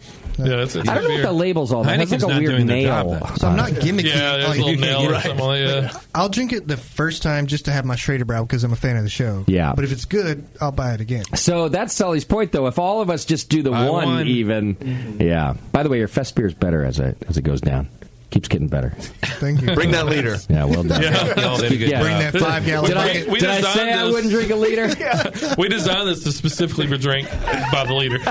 Yeah, I think you did. Like I said, in the South, flavors are big, so we got to go big or go home. Yeah. No, you did a good job. Don't listen to me. You did a great job. All right. What else do I have to do? Twitter game results. Beardy. There were so many good ones, actually. Really? What was it People again? finally brought it. It had something to do with you, and you're about He had his friends, like, right 5 minutes away from being dead to me. From being so retired. I can hardly remember what your Twitter game was. Who are you again? Yeah. It was Since I'm Leaving, What Took Me So Long. Okay. How many are you going to tell me? How many do you want me to tell you? Like 2.5. 2.5? Okay. What do you got? Can I round up to 3 then? Yes. Okay. Let's see. Okay. Mike says he actually handed in his resignation 4 years ago, but Justin kept telling him to shut the fuck up. That's a good point. I like that one. Winner. Yeah, already. Okay, if I'm only picking 3. Shut the fuck up, Beardy. Okay. Here we go. Brian says he didn't want to get put out to beer radio pasture like Doc. Oh, that stings. That one hurts. Oh, yeah. Ouch. It happens to all of us, though. It does. Let's just take a moment here. Moment is silent. I mean, I was put out to pasture and I was brought back in. I was going to say, Sully, if you look around the room, because you've been around since the beginning. I look like I've been around. You and me. Hey, settle down. It's not that funny. You and me have been around the longest. Yeah. You are now, right. other than me, you're the veteran. Even Bevo came in later.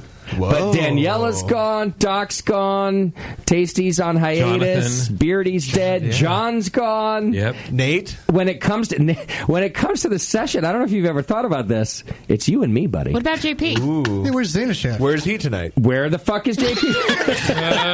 You're seniority by one show. Was JP No, you're on right. the JP's beginning? here.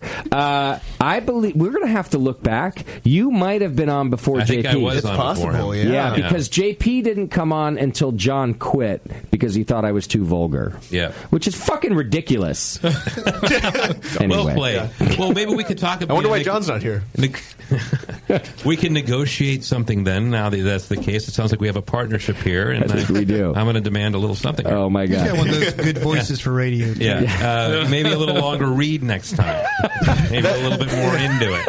Maybe it will be a novel by the end of the show. Hey Beardy, have you heard of the Tasty IPA? It sounds great, Justin. Tell me has more. 11 and a half different styles of hops. What? All of them go into one beer. Oh my god. It started out in Tasty McDole's garage. And I can buy it? You can buy it right now as the latest seasonal from the 21st Amendment. Let's do it right now. Let's go. What size cans? It's 19.2 ounce There you go. can. Wow. Remember, you have to get that in there. We talked It's about in the size can that nobody fucking knows anything about. and that person is Justin Crosby. 19 we found through our focus groups that 19.2 ounces is the perfect volume for most craft consumers. Actually, that is true. Especially sports venues. That doesn't even translate to the metric system. It doesn't matter. How This many is milliliters? America, and we don't know math. So, get it today in 19.2 ounce cans. And Select draft accounts. And at the 21st-amendment.com. what's the address of the pub? I can't wait. 563 2nd Street, just 2 blocks from AT&T Park. Bingo. Except for the AT&T Park thing. 3 blocks. Giants Park. Oh shit, Giants We'll work Park. on it. Yeah, Okay. Yeah, we'll work on The it. copy's old. Was that Yeah, better? we'll be up till about 1 o'clock in the morning working on your read. Brewmaster Sean O'Sullivan and partner Nico Hates Justin Fraichia started back in what year? 2000. 2000. Neither of them had ever run a brewery before.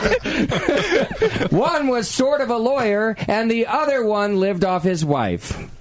Do we have Sully. Mudsplit coming out too? I wonder why Nico You want to freed talk you. about that for 5 minutes? Hey, No wonder Sully. Nico hates you, yeah. Me, Kim, and Beardy were all in high school still when you started the brewery. Oh, I know. wow. Yeah, I was going into freshman year. What year? I thought you guys weren't born yet. Just started high school. Yeah. That's awesome. What year?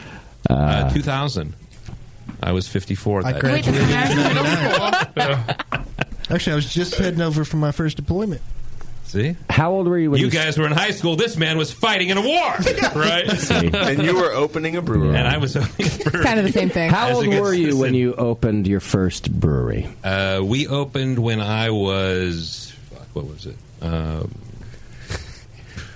What you are now, minus 18. Sorry. 36. Age where? No, 34. 34. Yeah. Wow. You're a Yeah, little, it's okay. I don't you think- were a little baby. So do little that entrepreneur backwards. baby. Yeah, I didn't get into brewing until I was 30. We can talk more about this on the air if you'd like. These We guys- are on the y'all air. are interested in this, right? Yeah. It's just a little bit better than your story. Just a little bit. Actually, our story would be so much better if the TSA had just freaking roofied our beer. True, we'd be having Give a it a- blast. give it- That might have been what's happening right now. Give it like an another 10 minutes. It's probably going to all unwind right now. I feel like I was given truth serum. I think Beardy's beard got longer. Right. You want to touch it? It feels great right now. We have our own Beardy. They are listening right now. All right, what's your third pick from the Twitter game? All right. Are we playing that? We got to finish it. Yeah, this last one has to get in there. Joshua says, Candy said it's time to leave, so he has to say goodbye. That's pretty much what happened. I know. I feel like Joshua has some inside story. Well, is it funny if it's the truth? So Beardy's supposed to go to the Great American Beer Festival with me. Funnier. And it's all planned out, and it's just me and Beardy. And I get a call like 30 minutes before we're supposed to fly out, and he's like, I can't go to the GABF this year. And I'm like, what do you mean? We have this all planned out. Like, it's like me a month and you. ago. There's nobody else going. I gave Bevo the year off. Well, literally the words were basically, Candy has my balls in a vice, and I'm not allowed to leave. And so, what did you do wrong? Why? What happened? I think because he's moving, which it does make sense. I still say fuck you about it, but it does make sense. Yeah. The kid has to pack the house and leave because he's leaving with us to Sierra Harvest Festival this weekend, and then you're going to continue driving to Washington. Yes. That's how they say it up there. I picked that up from Tasty. Okay. Do you guys do that? That's how you say it in Tennessee, too. Washington. But not in Alabama? No, not in Alabama. You guys say Washington. We say Washington. And you wash your clothes. We wash, not wash. You don't wash them. No. But in Tennessee, they wash them. Tennessee and Kentucky, Do you wash your clothes in the creek? TV. So, Tasty's from Missouri. Or Missouri, if you will. Missouri? Thank you. So I don't know if Missourians also do it because that's where I think he picked it up. Was it Louisville or Louisville? Louisville. So okay, Louisville. I'm from California, so it's Louisville, but I would much rather it be Louisville. Louisville. Yeah, or Narlands. Like I would always. Yeah. Do you say it like that, Justin? Narlands. Y'all go to Narlands. Y'all go to Narlands. I try to. I'm kind of douchey like that, where I do try to pick up other people's dialect. I do that all the time. I used to live about 2 hours from there. I always call it Nolans. Although I'm curious, right? not far from here, you have a Lafayette, or is it Lafayette? We say Lafayette. Lafayette. Yeah, what would it be in the South? In the South, it would be Lafayette, It right? could be Lafayette. It could be Lafayette. We have a Lafayette. Lafitte. But it's spelled the same? Spelled exactly the same. Yeah, Where'd the Y go? 10 minutes north of us is a place called Lafayette. Yeah. It's French. Actually, not Letters just don't the matter. Y. You missed a whole syllable. Lafayette. Now, we get tired of talking sometimes, so we just sort of leave stuff out. it is funny. Understood. There is a Lafayette, Louisiana, and there's a Lafayette, Alabama. Wow. So we say it both ways. Okay. How do you say Concord, though? Because my brother and I were actually talking about this. Concord. Is it Concord. Concord or is it Concord? It's Concord. Concord. It's not Concord. Concord? It's What is it? Concord. Concord. Concord. Is it oil or oil? What? I don't even know what either of those words were. I so want it to be oil. I feel my dialect is so boring. It's oil. Oil. Yeah. You say oil.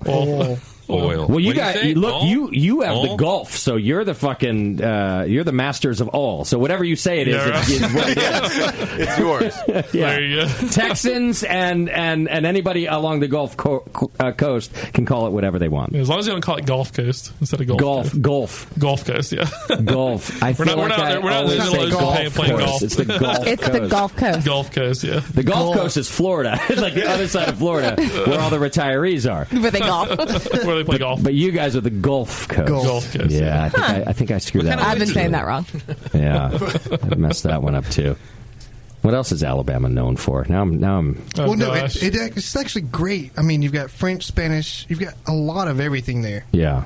And we're just kind of the You're a little melting stepchild pot. of whatever all that mixes together. Because you're in to the be. middle of kind of all Right. that. We are, between yeah. Louisiana, Well, Georgia. The first Mardi Gras was in Mobile. Really? In Alabama. Yeah, everybody thinks it's New Orleans. but It's mobile. Wow. Mobile. Yeah. That's your problem.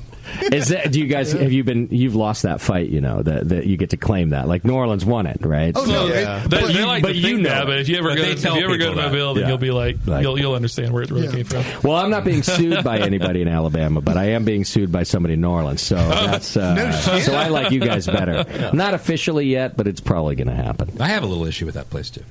The city? Louisiana? New Orleans. Yeah. Yeah? Well, you know they don't Do you have want to talk counties, about right? it? You have a legal issue? Yeah. With the 21st Amendment thing? I'm trying to figure out if I can talk about this. I took a picture of what you have a legal issue with and I was like, what's going on here? I'll say I have a legal issue. I'll couch it this way. I have a concern with a business down there that is a similar name to our place. There's a business down 22nd there that has a concern with my business name as well. Is there a craft brewery that hasn't sent out a cease and desist? Right, good question. Probably not, right? Have you? Oh yeah, we have. Yeah. But how do you do it? Because what I do is I usually make a phone call. I'm the guy, and I call it the slow hit. So I'll call him up and say, "Hey, this is Sean." Da da da da. Walk him through the whole thing and say, "And by the way, can you?" And then I tell them what I want them to do. Yeah. And then either goes one of two ways. They usually. Well, ours was basically do? fairly simple. Ours started off. They actually called us up and asked. Oh, they asked. And we email. said basically no, and they still did it anyways. But then we started. We did the cease and desist. But I don't have $800,000 just sitting around. So. Yeah. Sully does. Sully has we'll give you. Sully has it on him. Right. In both now. of his pockets on his sweatshirt. Yeah, that's why he's buying burritos Under for his us hoodie. I did have it. Never mind. Are you double hitting the hazy? I'm having more of your hazy. All right. Because I did, and by the way, I did look through all of them, and I was like, you know what, the hazy sounds nice. Like I said, man, you have a I saw collection. hazies. I was just like, whatever. All the growlers are in front of me now. But after we made one, I've kind of come around a little bit. Yeah, I think you did a good job. Especially when you look at that Excel spreadsheet. Well, I gotta hand it out. I gotta give that big shout out to Jeremy with Reaver Beach. He knows what he's doing. Yeah. Good beer. And we have. He came down and him and Craig brewed it together, and it's just been a great beer. Good beer. I like it. And we've we brought a bunch of growlers today, but we do package, we do cans and all, and we're just in the process of middle of switching from having that contracted out to us actually doing it all in house, and so. Good luck with that. But you got some really good fresh beer today, though, so that's good. I feel like it was all very good, very fresh. Even if the TSA fucked with it still came out good.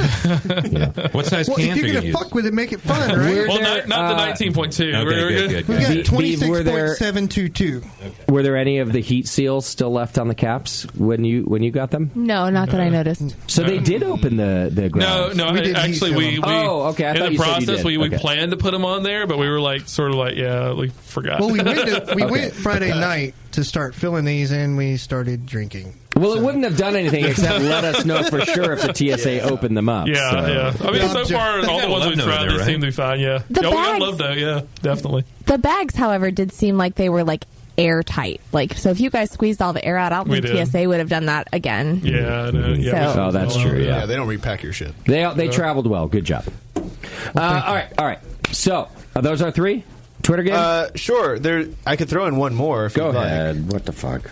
It's my last show. Twitter game. Come on. This last show. You And guys also, want your last you'll show. enjoy the memory that this Did you evokes. even drink the Four Loko that I searched far and wide to buy you to bring to your last show? They're all gone. I chugged them already. Is this your Beverly last and show? I walked 10 miles uphill In the Both snow. ways. to find Four Loko Black, which I thought you would enjoy. I'm more of a gold guy. We found that too. This is your last show? This is his Yeah. last Yeah. show. You guys are on his last. You're commemorating we feel the end. honored. I know. I would be sad, except I don't give a shit. He did this to himself. You I did did. this to yourself. Yeah, I No, said his this wife is my did it. last show. Yeah. Right? Candy said you have to say goodbye. So So Candy I'll did say this to you. You goodbye. didn't do this to yourself. Good luck in Washington with your shitty distillery and your Yeah. awful life. Maybe I'll come back and visit you guys. I hope that there's another distillery in town that's just a little. Don't you wish that on me? All right, what's your fourth one? All right. William says he doesn't want to get into another vehicle for fear of breaking another tooth and losing more beard from when falling out of the vehicle and catching himself with his face. Oh, when did that happen? Yeah. When I was with you, coming back to your house Obviously. After Springfest. after Springfest. I completely That's why I had to forgot about fit in the fourth one because I knew you would love that memory. Do y'all know this story? Beardy comes home, Really got in an Rudy accident. gets out of the Uber, Well, you basically just said it. Falls on his face, chips his tooth, cuts his mouth. He road rashed his face so much that like part of his mustache was missing. Yeah. And I remember now because he was getting out slowly because I saw it happen because I was already on the other side of the car, like walking to my house as he was getting out, and he did one of those like slow. And then you know how your normal sober reaction, your hands sort of automatically go in front of you. It's you don't even think about it; it just happens. It's called a reflex. He caught himself with his face on the curb of my house. It's better than not catching yourself at all. Right. Luckily, the show knows a dentist, so literally that night I'm like, Doc. Beardy needs a dentist. We FaceTimed him. I was like, take a look at his tooth. Gosh. It was a significant chunk of your tooth missing. The bottom, probably 1/8 of an inch now, is fake. Thanks to Doc. Was that this year? No, I think it was a year ago. And Candy didn't make you leave a year ago? Oh, she was... I'm not sure if we even told This her, is but my she goddamn came legacy. and picked me up from your house. Mom, can you come That get night? me? No, the next morning. No, we just kept drinking that night. Yeah, right. I mean, what else are you going to do at that point? The damage has been done. Yeah. You throw It's a little like beer on it. episode. Yeah. And so Oh, I don't my even God. think did we tell her before she showed up to This your is house? my legacy. Yes, I think we did. I don't think it was a You're not surprise. the only injury. There has been broken ankles. Well, didn't you do your tooth in almost the same fashion? No, I don't think so. Another person Wasn't there a lost some Havasu tooth teeth. thing? Yeah, there was that guy. We ended up calling him Jaws because we fucked up all his teeth. It was a mess. Yeah, Sully, you know why Sully and I get along so well, and he's been here so long? We don't hang out that often. Okay. And the early years, How you do lit a y'all sound house like on a bunch of fire. sailors? We've lit houses on fire. Oh gosh! Not ours. The neighbors. Oh yeah, yeah. And to my credit, the ground didn't take off my mustache. It was the door. I bounced off the door first, and then hit the ground. Oh man. Well, you're I can welcome. only imagine that Uber driver and like what he's thinking. Oh, I think he sped off. You don't wait around for that shit. You're He like, nothing to see here. Yeah, Nothing good happened. He accelerated so fast the door closed, and so he could just take off without even talking. Yeah, then he ran over your leg, and I don't even know it. Yeah. This is almost identical to like sitting around with my fellow shipmates telling stories. Right. A bunch of sailors. See. Yeah. And now, except you've grown up now and you don't do this. We can't. So, are we hanging out tonight, guys? Sure, or what? yeah. Going away party. Here we go. Here it is. Are you allowed out tonight? Are you allowed to go to Vinny's with me? I gotta go. I gotta go home. I have to- bullshit. I have to go home and pack. It's fucking Monday, and you leave on Friday. Everybody Yeah. knows Monday's Fuck party that. night, right? I'm putting What my are you foot down. packing at You 9 o'clock canceled at night? GABF on me. I will tell Candy what's happening. Okay, you tell her. guys She's not going to leave you at this point. She's stuck with you. I'm the one leaving her. I will write an apology letter. Oh, whoa. There you what's going go. on there? To Washington. To Washington. Where are you guys staying? Are you staying in Concord? Yeah, we're staying in Concord. Oh, Yeah, some fucking Clarion. hell. Here we go. Some Clarion. I'm Uberable. Can Doc schedule me for tomorrow morning? Yeah, you want me to call him now? Yeah. All right, I don't know who to pick now though because Yeah, these my are all wife's good. So, watching. Are we doing a game? yeah, we got to finish the Twitter game. I feel like it's either shut the fuck up or Dock. Shut the fuck up was a really Or good. like- These were all good ones. Or for out me. to Put out pasture to like Doc. pasture like Doc. Both yeah, of it's those not, made it's me not go, "Ugh." Candy. We're gonna take her Yeah, off the Josh, list. that was too real. But yeah. I'm going to get a tattoo in my ass on that one. Josh, your name's going right on my butt. All right, read the two top ones again. They were the Doc one and shut the fuck up. Okay. Let's see. So Doc one's right here. He didn't want to get put out to beer radio pasture like Doc. Okay, Still hurts. And then- that's why you quit. That stinks. Right. And where the hell did that one go? Poor Doc. Oh, there we go. He actually handed in his resignation 4 years ago, but Justin kept telling him to shut the fuck up. That sounds about like Justin. That's the fucking It winner. is. Come on, that's our winner right there. Of course, I would never accept your resignation. Justin, I'd like to talk to you about a thing that I got to go do. Like literally, if you weren't moving out of state, I would be like, no, absolutely not. But I have a full-time job. I don't give a shit. But I'm having a child. I could give a fuck. You're not leaving the show. Right. But you're moving out of state, so I have no control over it. Candy said I had to do it. So that's so sad. that's what it takes. There's always the law. I'm so sad. Good job, Mike. Just sue him. I'm calling John Semenkiewicz right now. You can't leave the figuring state. out where my legal standing is. Tonight you're going to get me arrested, so then I can't leave the state. I know all of Concord PD. They are bros right now. Oh, yeah, they like sorry, me. Candy, for everything. I am that vindictive, my friend. Mr. Warren, is this your name, Mr. Warren? Yeah. You cannot leave. Yeah, no, I'd rather you stay here for a job that pays you nothing than go have a successful life as a distiller in Washington. That's love. Get a felony on my record. I bet they don't even serve grits in Washington. It's a stupid state, Unless and you're you're going to have a gluten-free. stupid life. Unless you're gluten-free. It might be Probably a state. cream of wheat. But Take that, Uncle Ben. To the citizens cream of white, I think, is what they call it. What Justin meant to say.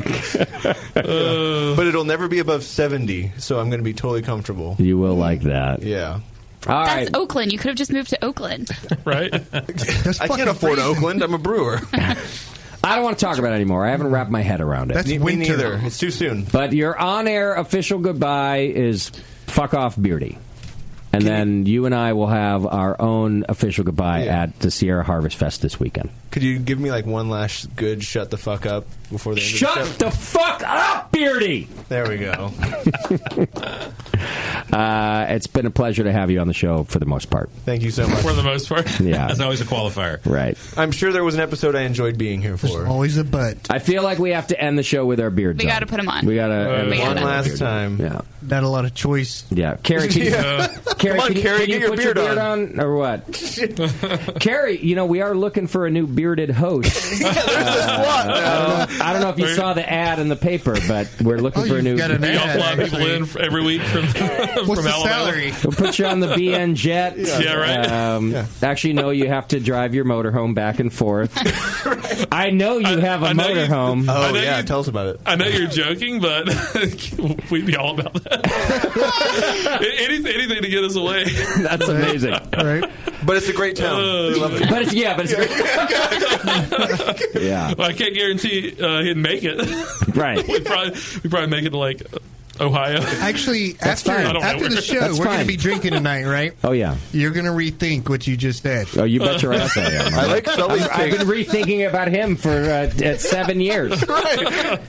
I like Sully's take with the Amish beard that he's got Just, going on. Yes, you must come. I have some furniture I need you to buy. Bevo's got the same one. Go wrong state. So that my nose Sully, it has to. Bevo's from Pennsylvania, so it's fine. Yeah, these are my people. She's not appropriating. Did you get one for John too? Does John? There's are two there extras. I think Bevo, can you give John a? I'm not ending the beard's show. not I'm looking for him. No. We gotta do a beardy beard. We're gonna do the whole thing. Sully looks amazing. Sully. You look like With my hair too. Yeah. Oh no, because you have the cybers. You look like George Washington's. Like Here we go. All right. So it looks like anybody from Berkeley right We got now. like Sully Yoder over here. All right, there we go. Oh, John, and then our guests from Red Clay are also. There we go. Everybody's ending your. This is all you get, Beardy. This is all I could have hoped That for. and the Hangover, I'm going to give you for tomorrow. Actually, I grew this years ago just for you. There you For go. tonight? For just for tonight. Thank you. I like it. All right, no, you got to do mustache and all, Bevo. Come on, give it all to me. Come Unless on. you're a Yoder. Give it all to me. give it all. It sounds Even really trimmed weird. her mustache, too. Bevo, you're on the air, by the way. sorry. You got to give it all to me. I forget. All right, I want to say something sentimental. I don't have it in me, Beardy. I love That's you. all right. I love you very much. You're going to be on the show again. Yes. I think that's part of why I'm not too concerned. I know you're going to visit, and you'll be back. Definitely. And I love you, and I thank you for your time here. You've done a lot for the show and for our listeners. I think our listeners love you. You ask the right questions. You contribute, and you're fun to make fun of. So Thank you. I feel like the show wouldn't be what it is without you. That's about the best I could do. I'm terribly heartbroken that I won't be seeing you every week, every Monday. But thank you for everything. You're welcome, and thank you for letting me crash your party for the last 7 years. Yeah. It's been a blast. Okay, I'm going to get us out of here with that. Next week on the show, we've got Alvarado Street Brewing Company, and I want to thank Red Clay Brewing from Opelika, Alabama. John and Carrie, thank you guys for being here and your wonderful beers. Thank you. Thanks for having us. You did a nice job, and your Appreciate it. beers are wonderful. I wish you the best of luck. Appreciate it. Thank you. I don't wish you the best of luck, Beardy. I hope that you have to come back to California. Yeah. Go to hell. With Go to hell. With your beard between your legs. I wish you just a little bit less than the best of luck, Justin. Yeah. All right, everybody. We'll see you next week with Alvarado Street Brewing Company. Thanks.